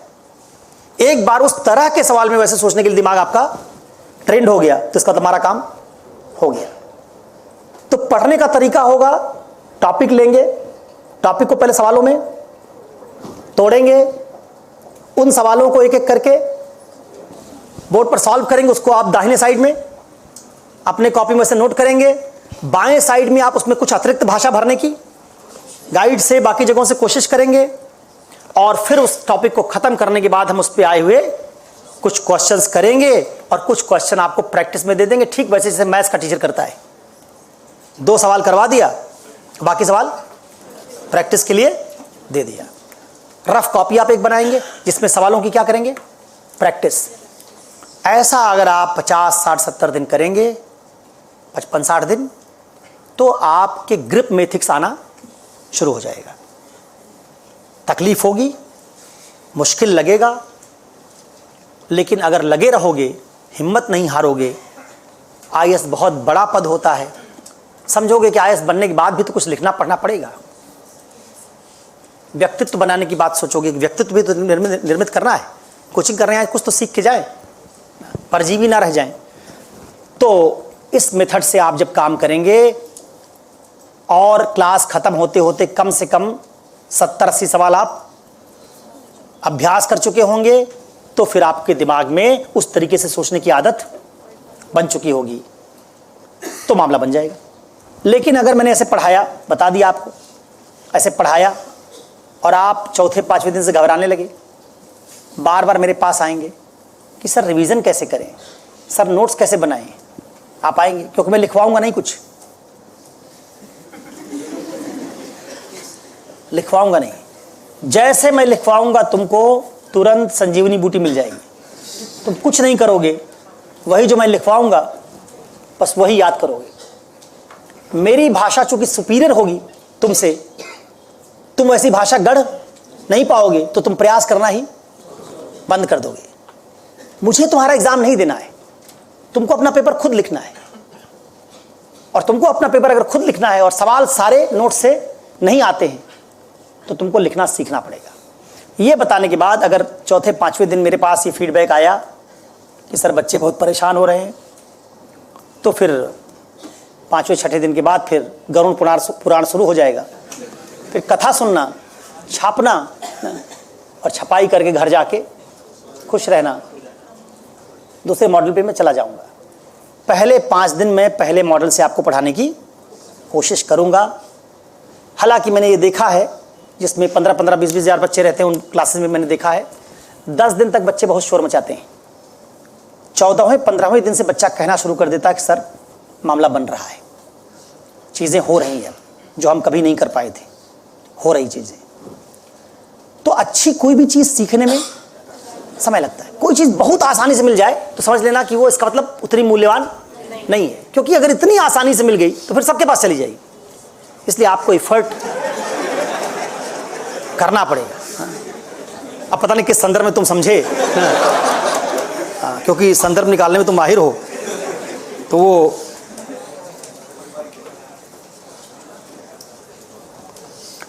अच्छा। अब इन्होंने एक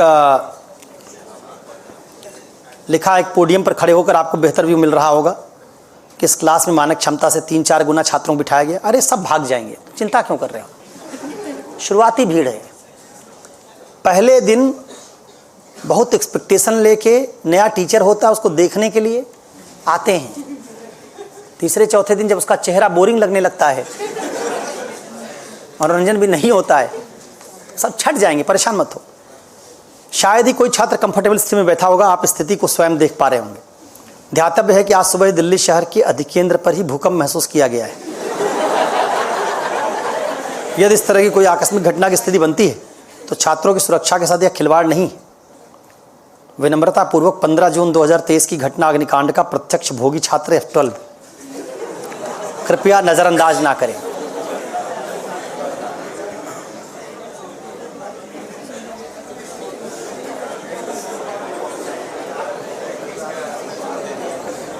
तो ये बताओ, जबरदस्ती बैठाया गया क्या? ये कहा गया है कि बैठ जाओ इसी में सब? हाँ, बैच मिक्स कर दिया गया है।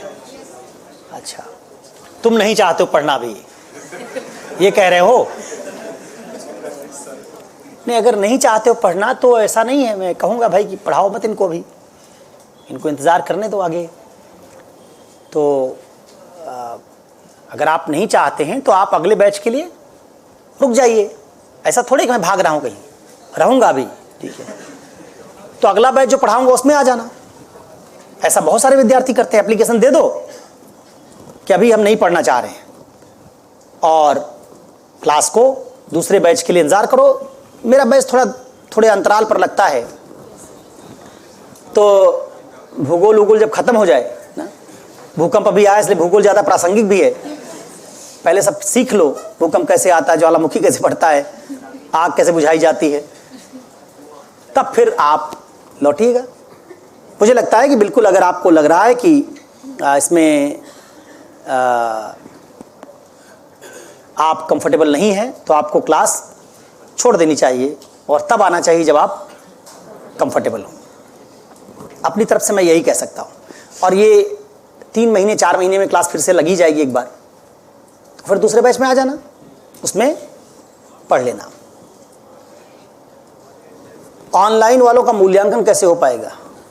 ऑनलाइन वालों का मैं नाम कभी कभी पढ़ दिया करूँगा कि देवेश कुमार का सवाल है, दीपक कुमार का सवाल है, दीपक दाइमा, तो मैं पढ़ दूंगा भाई, इससे खुश रहना, और क्या कहूँ। इसका कोई तरीका जिसका नहीं उसका नहीं है।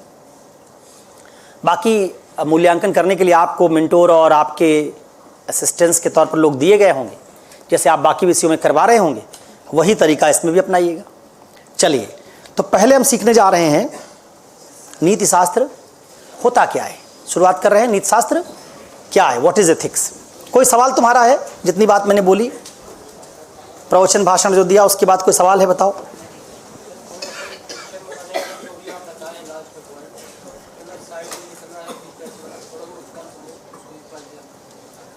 देखो, वो तो बता तभी पाऊंगा जब कोई टॉपिक पढ़ाऊंगा, तभी तो मैं कुछ नोट करूंगा, तभी तुम ये समझ पाओगे कि इसमें दाहिने पेज पर क्या नोट करना है और बाएं साइड में अगर इसी को लिखना होता तो हम कैसे लिखते, वो तभी समझ पाओगे। जब तक मैं कुछ पढ़ा नहीं दूंगा तब तक उसका डेमो दे पाना मुश्किल है।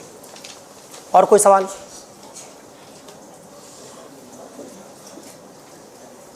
बताइए, कोई सवाल है पूछ लीजिए। हाँ भाई, हाँ देख लिया, हाथ उठाया तुम्हारा, बताओ।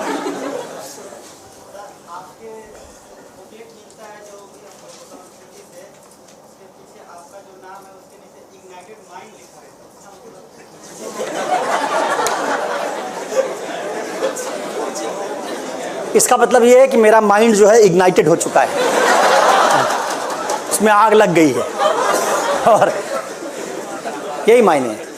और कोई सवाल?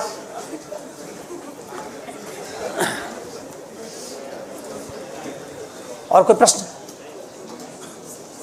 ये तो बहुत गंभीर सवाल नहीं था, इसलिए मैंने उसका सामान्य जवाब दे दिया। कोई प्रश्न और है? पूछ लो। तुम्हारे मन में कुछ और जिज्ञासा है? अच्छा, डरना मत। पहली क्लास में मेरा काम है तुम्हारे, जो तुम आसमान में उड़ रहे हो, तुमको पहले ज़मीन पे उतारना, क्योंकि बाकी सब तो मोटिवेट करते ही रहते हैं। मैं भी अगर वही करूँगा तो बात नहीं बनेगी, इसलिए सबका रोल अलग अलग होता है। मेरे पेपर में मुझे ज़्यादा ये बात कहनी पड़ती है, क्योंकि मेरे पेपर में नोट्स कम काम करता है, इसलिए ज़्यादा कहनी पड़ती है बात। हाँ बताइए, हाथ उठाया था आपने, बताइए क्या है।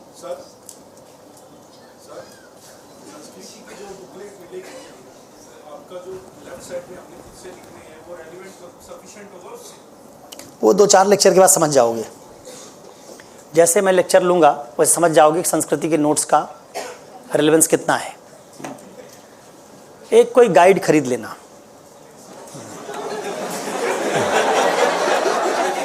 मतलब इसलिए क्योंकि देखो, मार्केट में जो सामग्री बिक रही होती है, बता रहा हूँ उसका रीज़न बता रहा हूँ, इसलिए नहीं कि संस्कृति का नोट्स खराब अच्छा, इस पर नहीं जा रहा हूँ मैं। मार्केट में जो सामग्री बिक रही होती है और पॉपुलर हो गई होती है, उसको बहुत सारे लोग यूज़ कर रहे होते हैं, तो उसके आइडियाज़ वगैरह ना वो टेस्टेड हो गए, क्योंकि कुछ लोगों ने उसको लिख दिया है, उससे अंक मिल चुके हैं।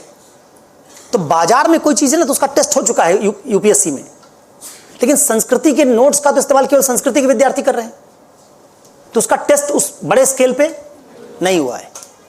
इसलिए अगर एक गाइड और एक कोचिंग के नोट्स में चुनना पड़े, तो हमको अगर स्टैंडर्ड कोई गाइड है तो उसको चुनना चाहिए। इसी वजह से क्योंकि उसको बाकी कोचिंग के विद्यार्थी भी पढ़ते हैं, उसमें बार बार अपडेशन होता रहता है। मार्केट में वो पब्लिकेशन अपने आप को रेलेवेंट बनाए रखने के लिए, क्योंकि वो कोचिंग नहीं, उसका काम ही पब्लिश करना है किताब, तो इसलिए वो उसमें कुछ ज़रूरी अपडेशन, इसलिए गाइड को ज़्यादा प्रीफर मैं करता हूँ।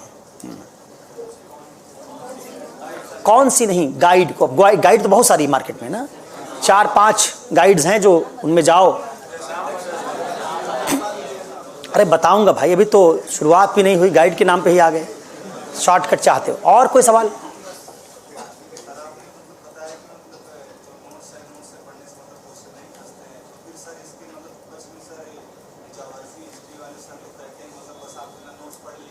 मैंने अपने पेपर के बारे में बताया है, ज्योग्राफी हिस्ट्री की जिम्मेवारी मेरी नहीं है। मैंने जो कुछ बताया है 2 बातों पर बताया है।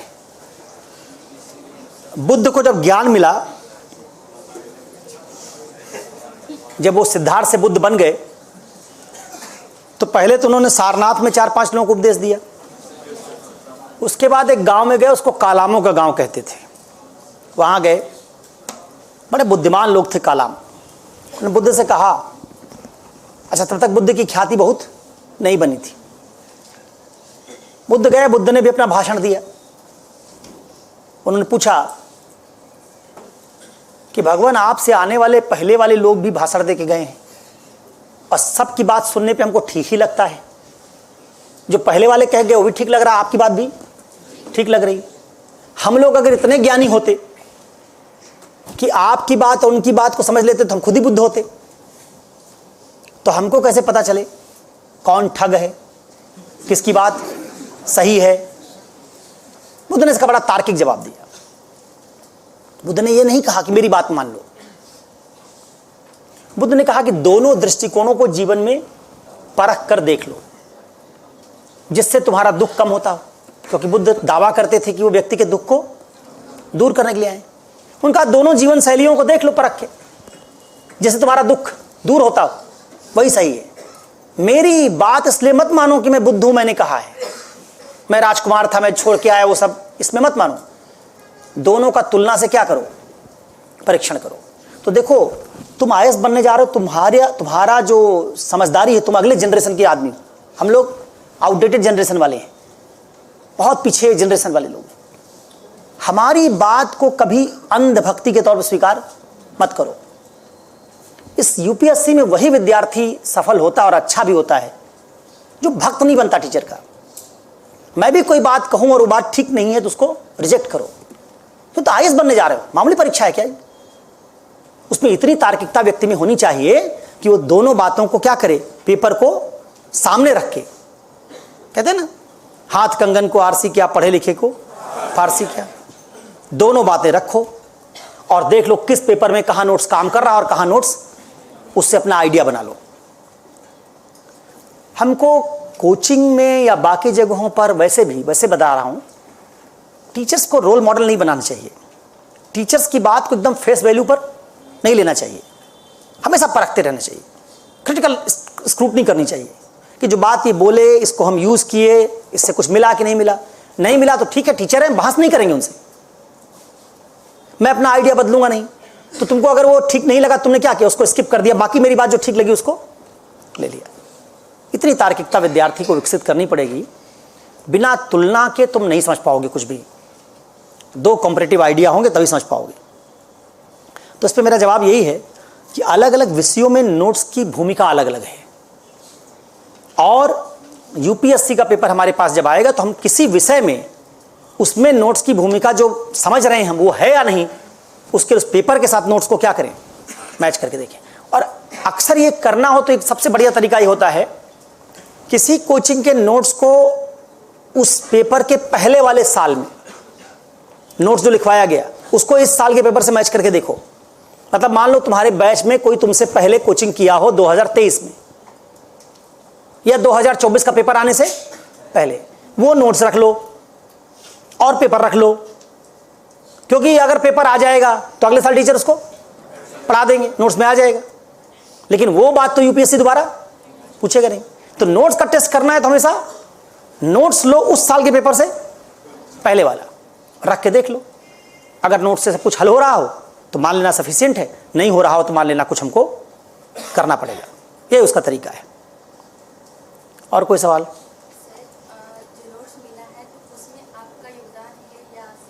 नहीं, मेरा नोट्स में कोई योगदान नहीं होता। जो नोट्स मिलता है वो नोट्स इंडिपेंडेंट लोग बनाते हैं। कोचिंग के पास एक नोट्स बनाने की सारी कोचिंग में ही है, ऐसा कोई संस्कृति में ही नहीं। जितनी कोचिंग तुम जानते हो XYZ, उसमें जो एथिक्स पढ़ाने वाले टीचर हैं वो नोट्स नहीं बनाते। सारी कोचिंग का ही, उनकी नोट्स बनाने वाली टीम अलग होती है। तो नोट्स बनाने के लिए इंडिपेंडेंट लोग हैं, वो नोट्स बनाते हैं। और कोई सवाल?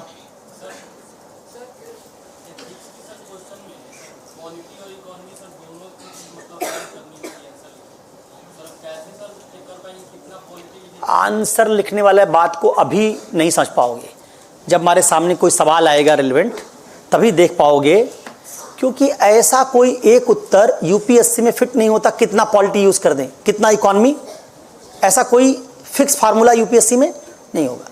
जब सवाल आएगा और तुम देखोगे उसको तोड़ा कैसे, मैंने उसको हल कैसे किया, उसी सवाल को अलग अलग तरीके से कैसे लिखा जा सकता है, तो उससे तुम एक आइडिया बनाते हो कि अच्छा इस तरह का सवाल आएगा तो उसमें पॉलिटी यहाँ यूज हो सकता है, यहाँ इकोनॉमी के लिए गुंजाइश बन रही, इस तरीके से तुम उसको देखते हो। एक दो सवाल और कोई है तो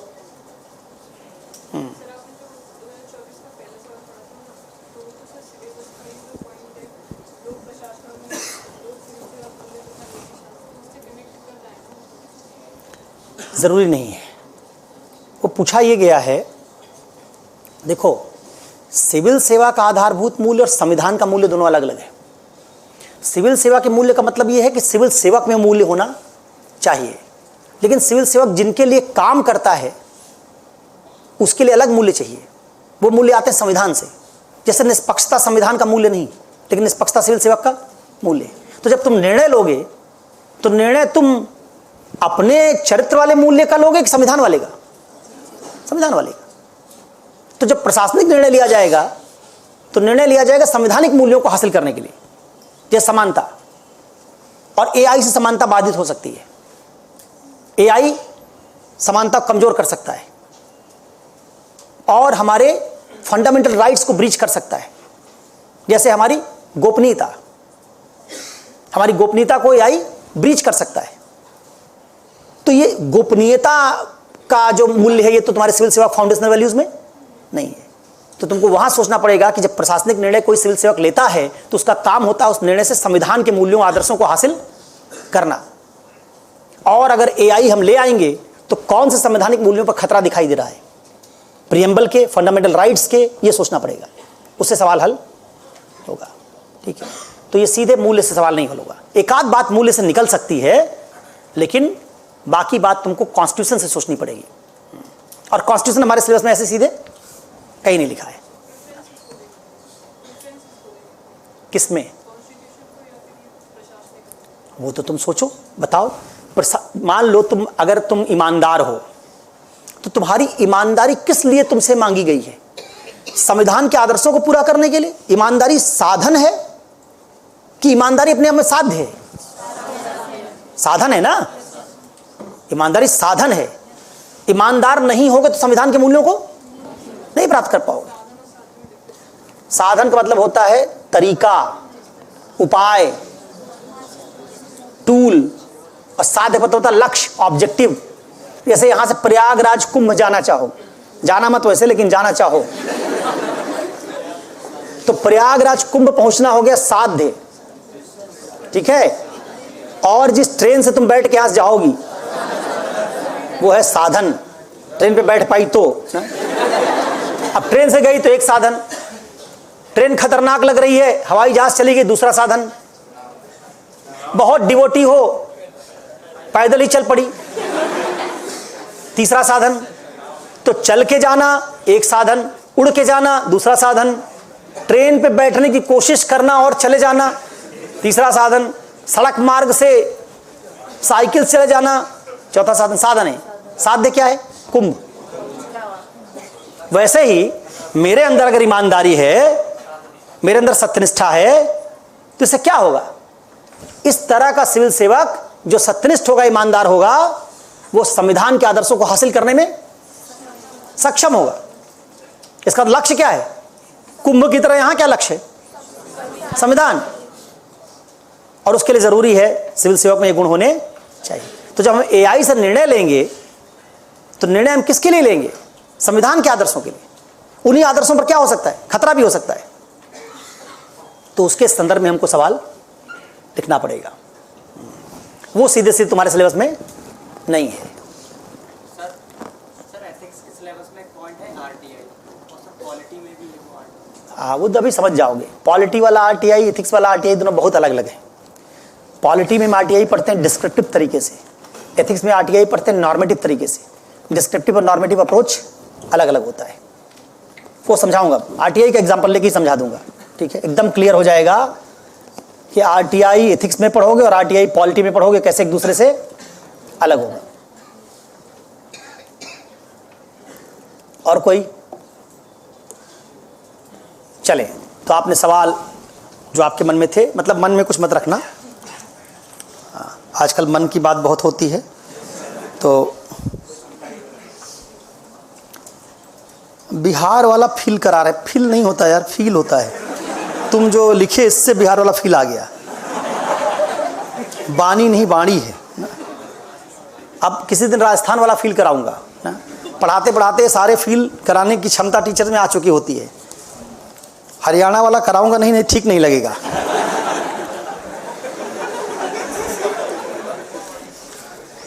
चलिए, हम लोग भी जब दिल्ली पहली बार आए थे और आए थे मंगल से,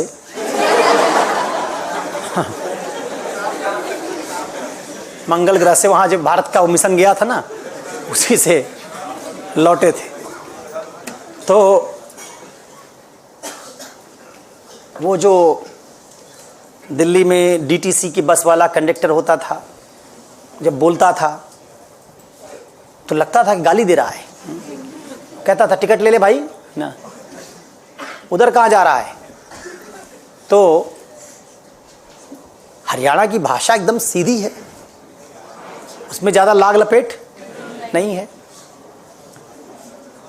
लेकिन भाषा सीधी है और आदमी भी उतना सीधा है। और यूपी बिहार वाला आदमी बोलता बड़ी लच्छेदार भाषा है। आइए जाइए, कीजिए लीजिए, बैठिए उठिए, लेकिन है भी उतना जलेबी की तरह टेढ़ा। तो कई बार भाषा की जटिलता आदमी की जटिलता से जुड़ जाती है, और भाषा सीधी सपाट होती है, इसका मतलब है कि आदमी भी सीधा साधा है। जो भाषा में इतना उतार चढ़ाव, इतना लाग लपेट, इतनी औपचारिकता नहीं बना पाया, इसका मतलब आदमी औपचारिक नहीं है। और ऐसा आदमी ज़्यादा अच्छा होगा, ज़्यादा साफ दिल का होगा। और जितनी लच्छेदार भाषा आप बोलेंगे, मुहावरेदार, उतना ये भी उसके साथ जुड़ सकता है कि उस संस्कृति में आदमी की भाषाई चमत्कार पैदा करने की जो आदत है, उसका उसके साथ भी संबंध है। क्या भाई ये दूरदर्शन जो जा रहा है, ये भी जा रहा है कि नहीं जा रहा है? बंद हो गया? जा रहा है, चलो फिर कोई बात नहीं।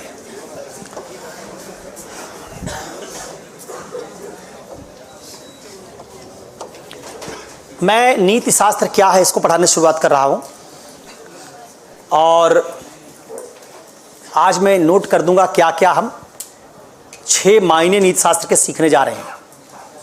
6 इसलिए सीखने जा रहे हैं कि अब तक यूपीएससी ने जो सवाल पूछे हैं उसमें मैंने पाया कि यही 6 मायने इस्तेमाल होंगे। इथिक्स को समझने के दर्जनों मायने हैं, लेकिन मैंने उनको सेलेक्ट किया जिससे यूपीएससी के क्वेश्चंस सॉल्व होंगे। जैसे यूपीएससी ने एक साल सवाल पूछा है 2014 में, सवाल पूछा है नैतिकता मानव जीवन में किस बात की प्रोन्नति करने की चेष्टा करती है। नैतिकता मानव जीवन में किस बात की प्रोन्नति करने की चेष्टा करती है। प्रोन्नति बताओ था बढ़ाना।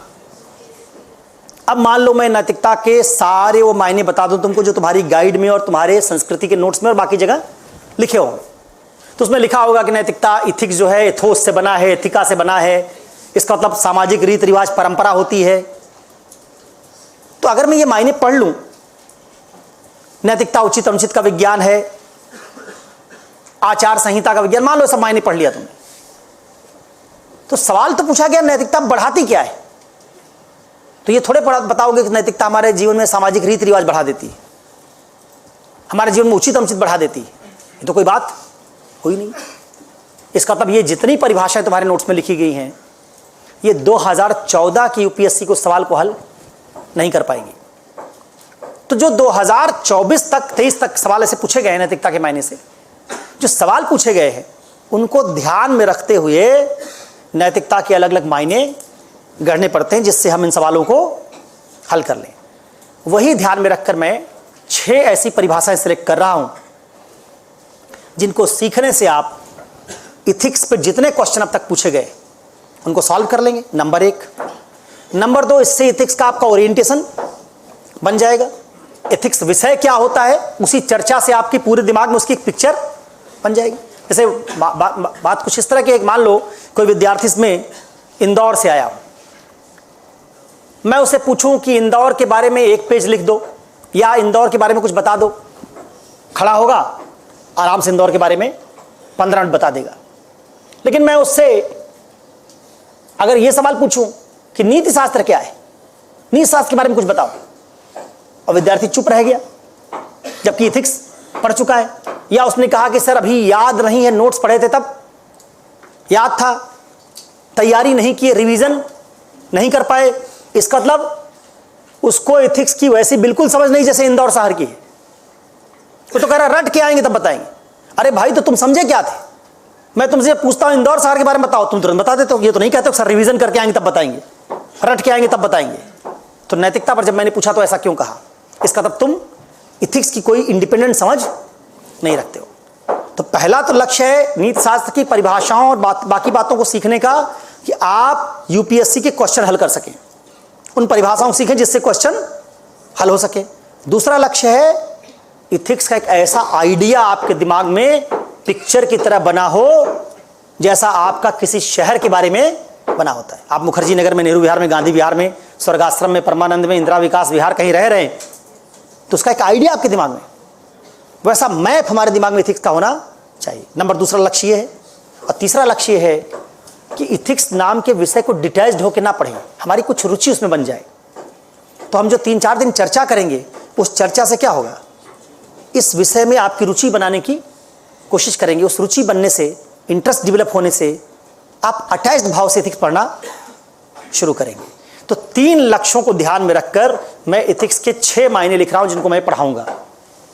पहला, यूपीएससी के सवाल हल होना। दूसरा, इथिक्स की एक व्यापक अंडरस्टैंडिंग, एक ब्लूप्रिंट, उसका एक मैप हमारे दिमाग में होना, जिससे कोई हमसे इथिक्स के बारे में पूछे तो उस पर आधा घंटा 40 मिनट बोल सकें, हमको किसी किताब कॉपी की जरूरत ना हो।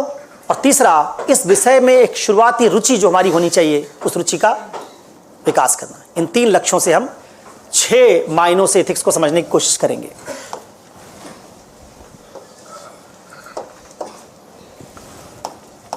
क्या हो गया भाई?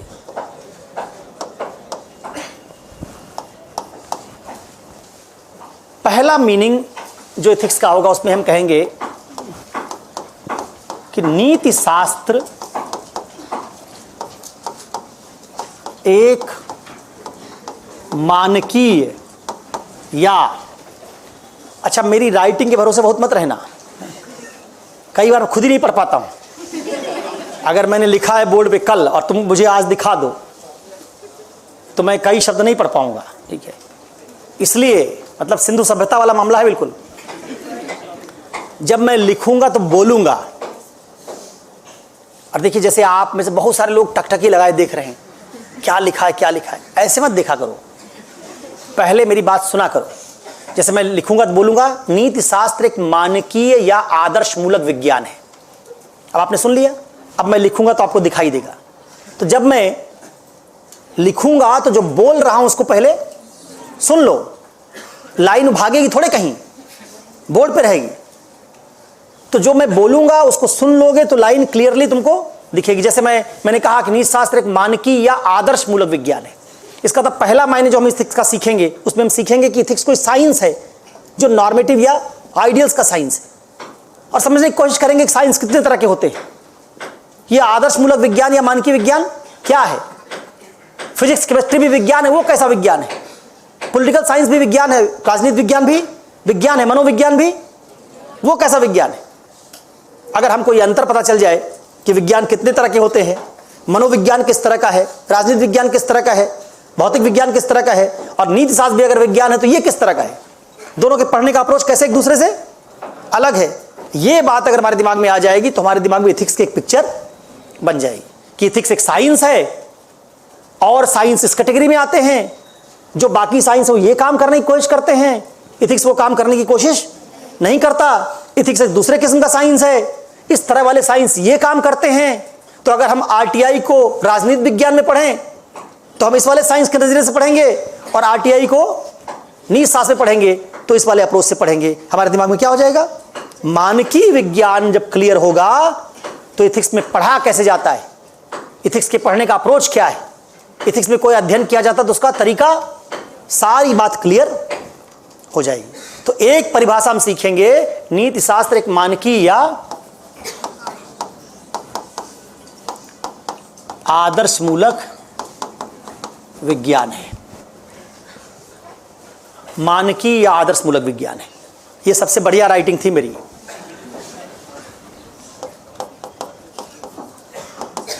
Ethics is a normative science. Normative science, NORMATIVE, normative. Compulsory English भी पास करना होता है, उसको ध्यान में रखना। Normative science.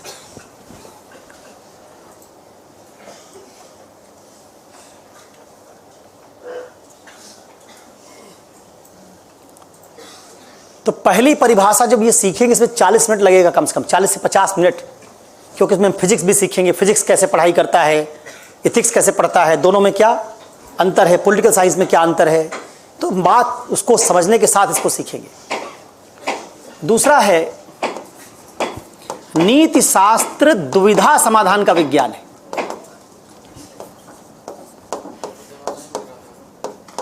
दुविधा समाधान का विज्ञान है। वो आपका परीक्षा ले रहे हैं कि आप कितना कंसंट्रेशन के साथ पढ़ सकते हैं, आपका ध्यान कितना मजबूत है। तो ऐसी बाधाएं उत्पन्न की जाती हैं जानबूझ के, जिससे यूपीएससी के लिए आपकी तैयारी ठीक तरीके से करवाई जा सके। नीति शास्त्र दुविधा समाधान का विज्ञान है।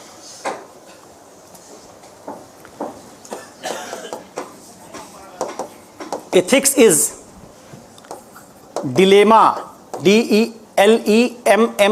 Dilemma solving science.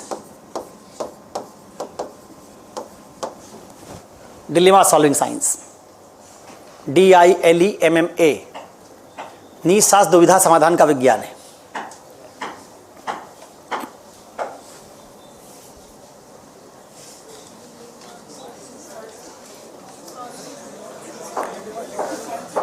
नीति शास्त्र दुविधा समाधान का विज्ञान है। Ethics is dilemma solving science.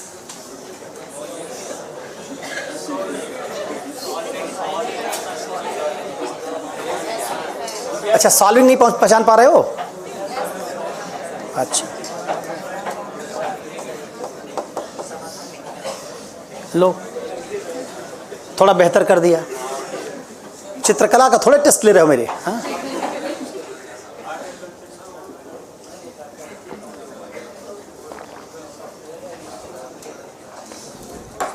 चलो तीसरा, ऐसा शोर मचाया कि पता नहीं क्या हो गया।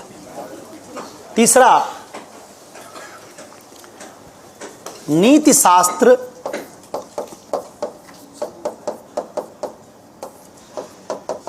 सर्वांगीण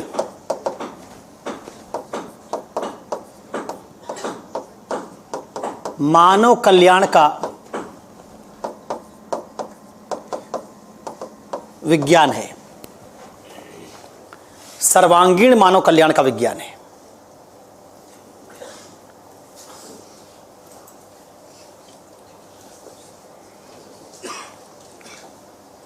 सर्वांगीण भी नहीं लिखना जानते हो क्या? सुन लिए तो बोर्ड में क्यों झांक रहे हो? कान तो ठीक है ना? हाँ। Ethics is science of holistic well being. Holistic well being,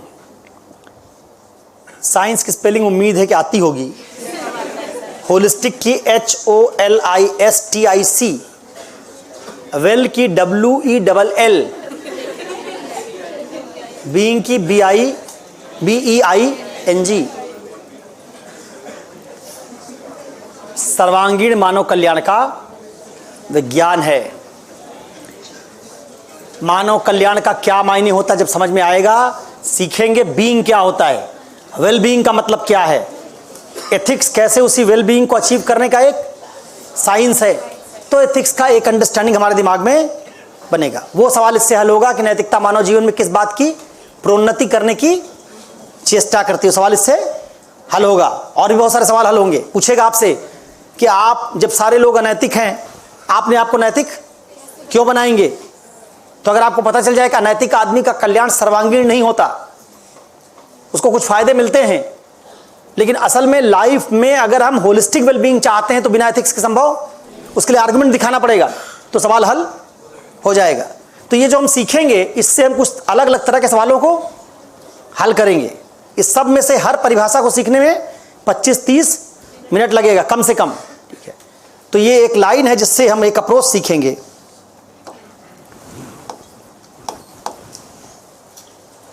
चौथा, नीति शास्त्र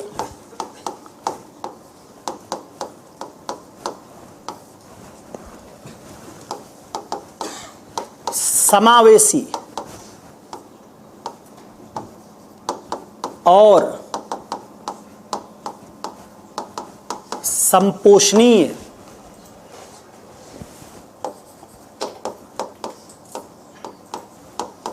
आनंद का विज्ञान है। समावेशी और संपोषणीय, सस्टेनेबल और इंक्लूसिव।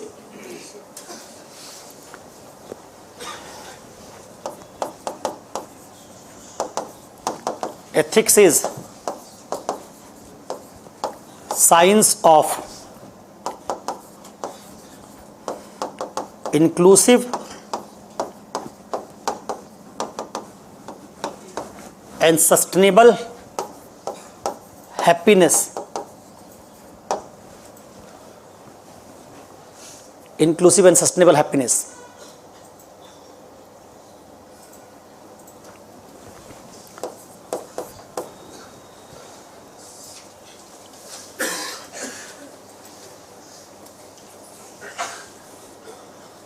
इंक्लूसिव की स्पेलिंग है INCLUSIVE।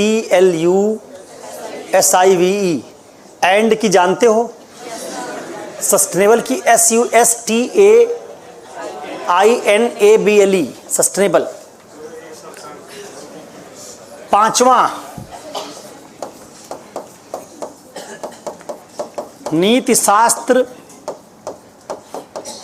मूल्यों एवं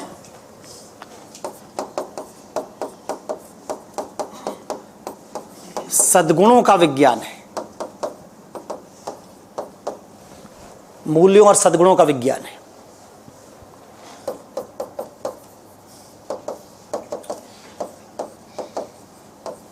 ethics is science of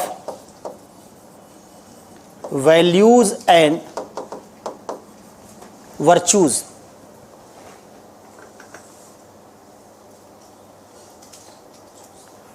values and virtues. Virtues की स्पेलिंग है VIRTUES। वैल्यूज की VALUES। सद्गुणों और मूल्यों का, मूल्यों और सद्गुणों का विज्ञान। और तुम्हारी पीड़ा का अंत करते हुए आखिरी परिभाषा,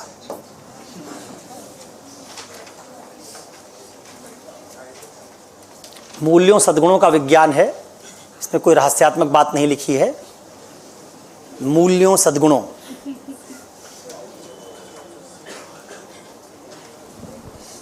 आखिरी है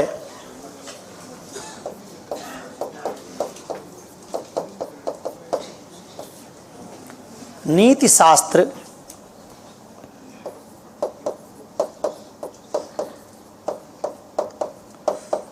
उचित अनुचित, शुभ अशुभ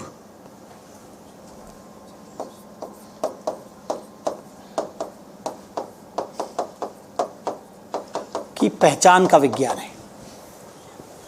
science which enables us to identify what is good and what is evil, what is right and what is wrong is ethics.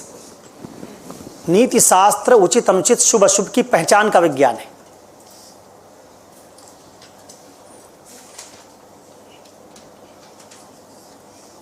Ethics is science of identification of good and evil, right and wrong.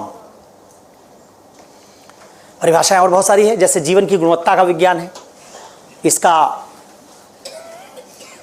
मायने है एक कि आप अलग अलग तरह के जीवन का मॉडल हमारे सामने रखिए जिससे हम तय कर सकें कि हमको कैसा जीवन जीना चाहिए।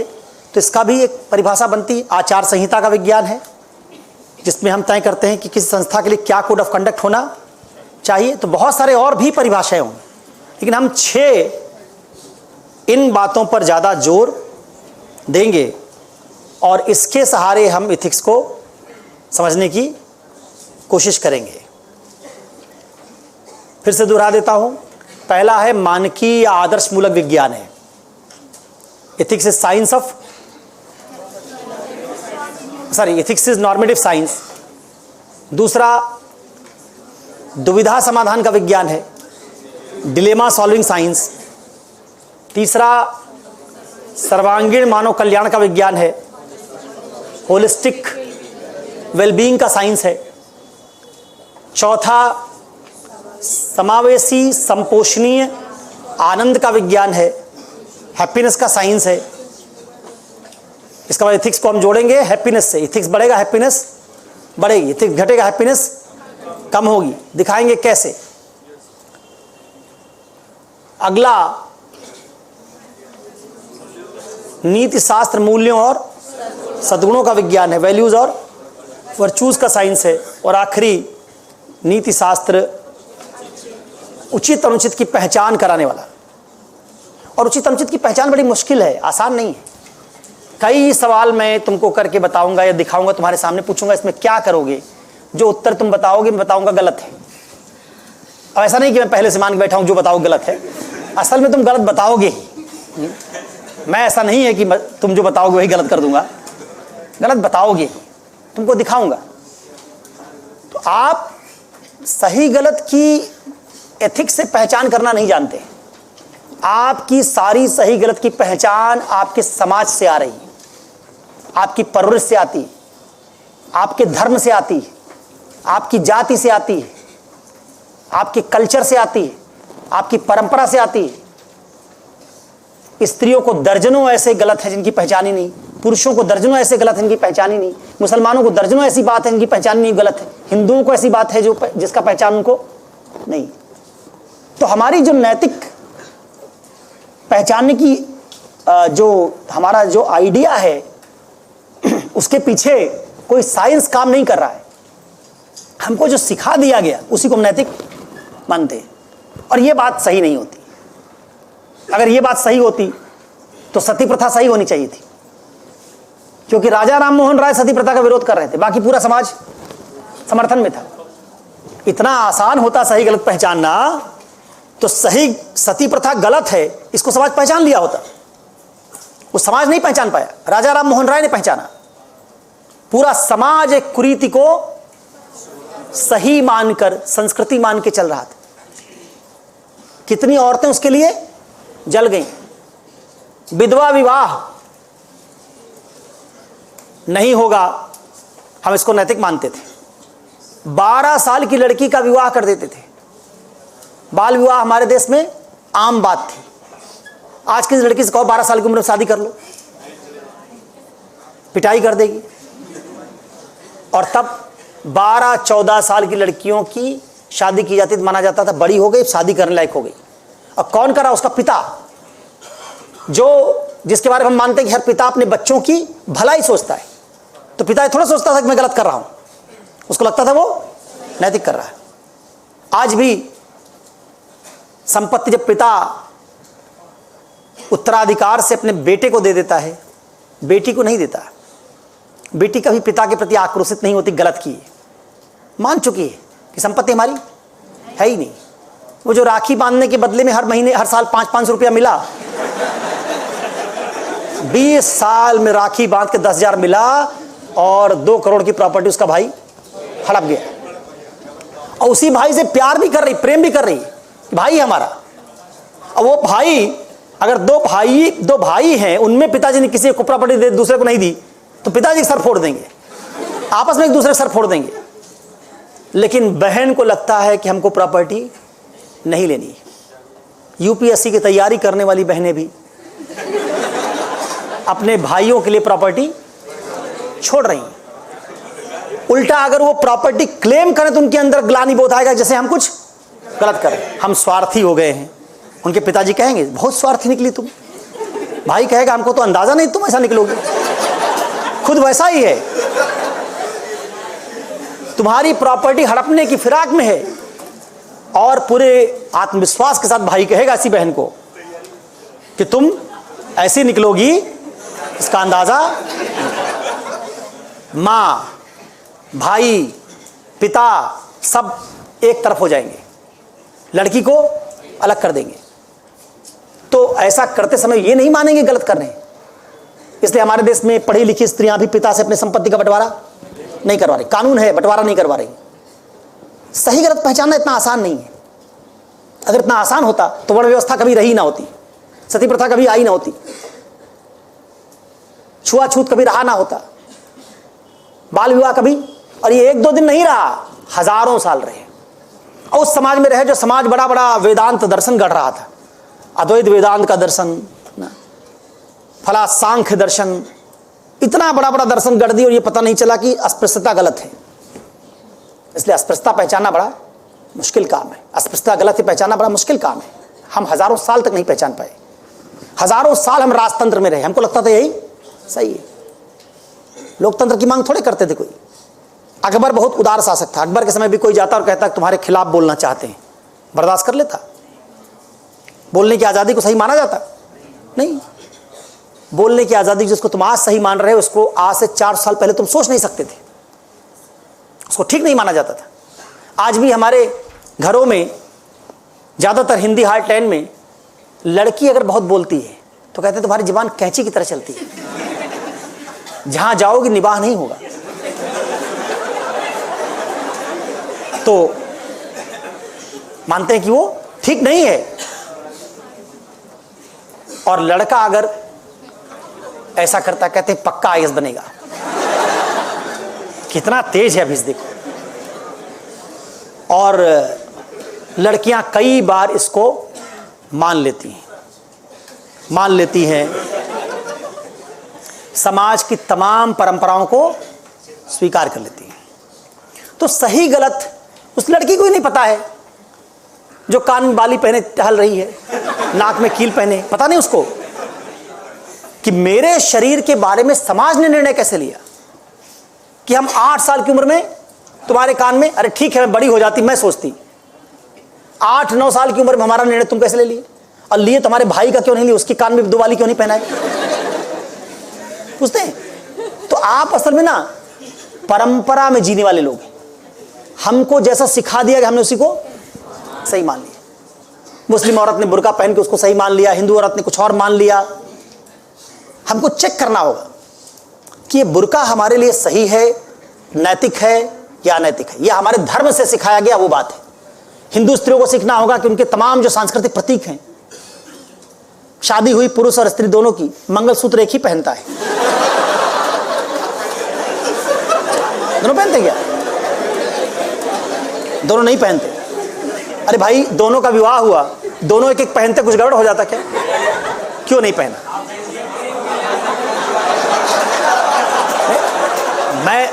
मैं तुमको बता रहा हूं कि देखो मुश्किल है।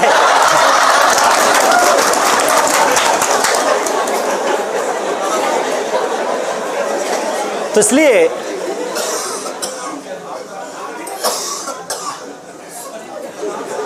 ये तुमको कैसे पता कि मेरी पत्नी पहनती है?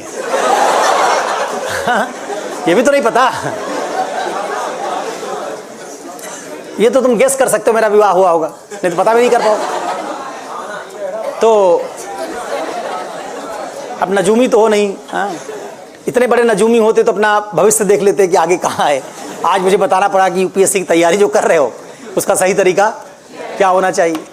तो नजूमी तो नहीं हो। तो सही गलत पहचानना बहुत मुश्किल है। एक आतंकवादी भी जब किसी की हत्या करता है पूरे कॉन्फिडेंस के साथ करता है कि सही काम किया मैंने, उसमें ग्लानि बोध नहीं होता। जितने लोगों ने अपनी बच्चियों का बाल विवाह किया उनमें कोई ग्लानि बोध नहीं था। तो अनैतिकता को न सिर्फ हम मानते हैं बल्कि उसके प्रति पूरी तरह से समर्पित होते हैं। कट्टर आदमी, धर्मांध आदमी, सांस्कृतिक रूप से रूढ़िवादी आदमी, सब अपने आप को नैतिक मानते हैं। तो इसलिए नैतिक अनैतिक की समझ करना बड़ा मुश्किल काम। उसके लिए हमको इथिक्स क्या करेगा, फार्मूला सिखाएगा कि नैतिक अनैतिक की पहचान कैसे की जाती है। तो हम इस तरीके से अगली क्लास में जब मिलेंगे तो पहली परिभाषा से बातचीत शुरू करेंगे कि मानकीय विज्ञान क्या होता है और इथिक्स मानकीय विज्ञान कैसे है। आज यही रुकेंगे, इससे आगे की बातचीत के लिए अगली क्लास में मिलेंगे।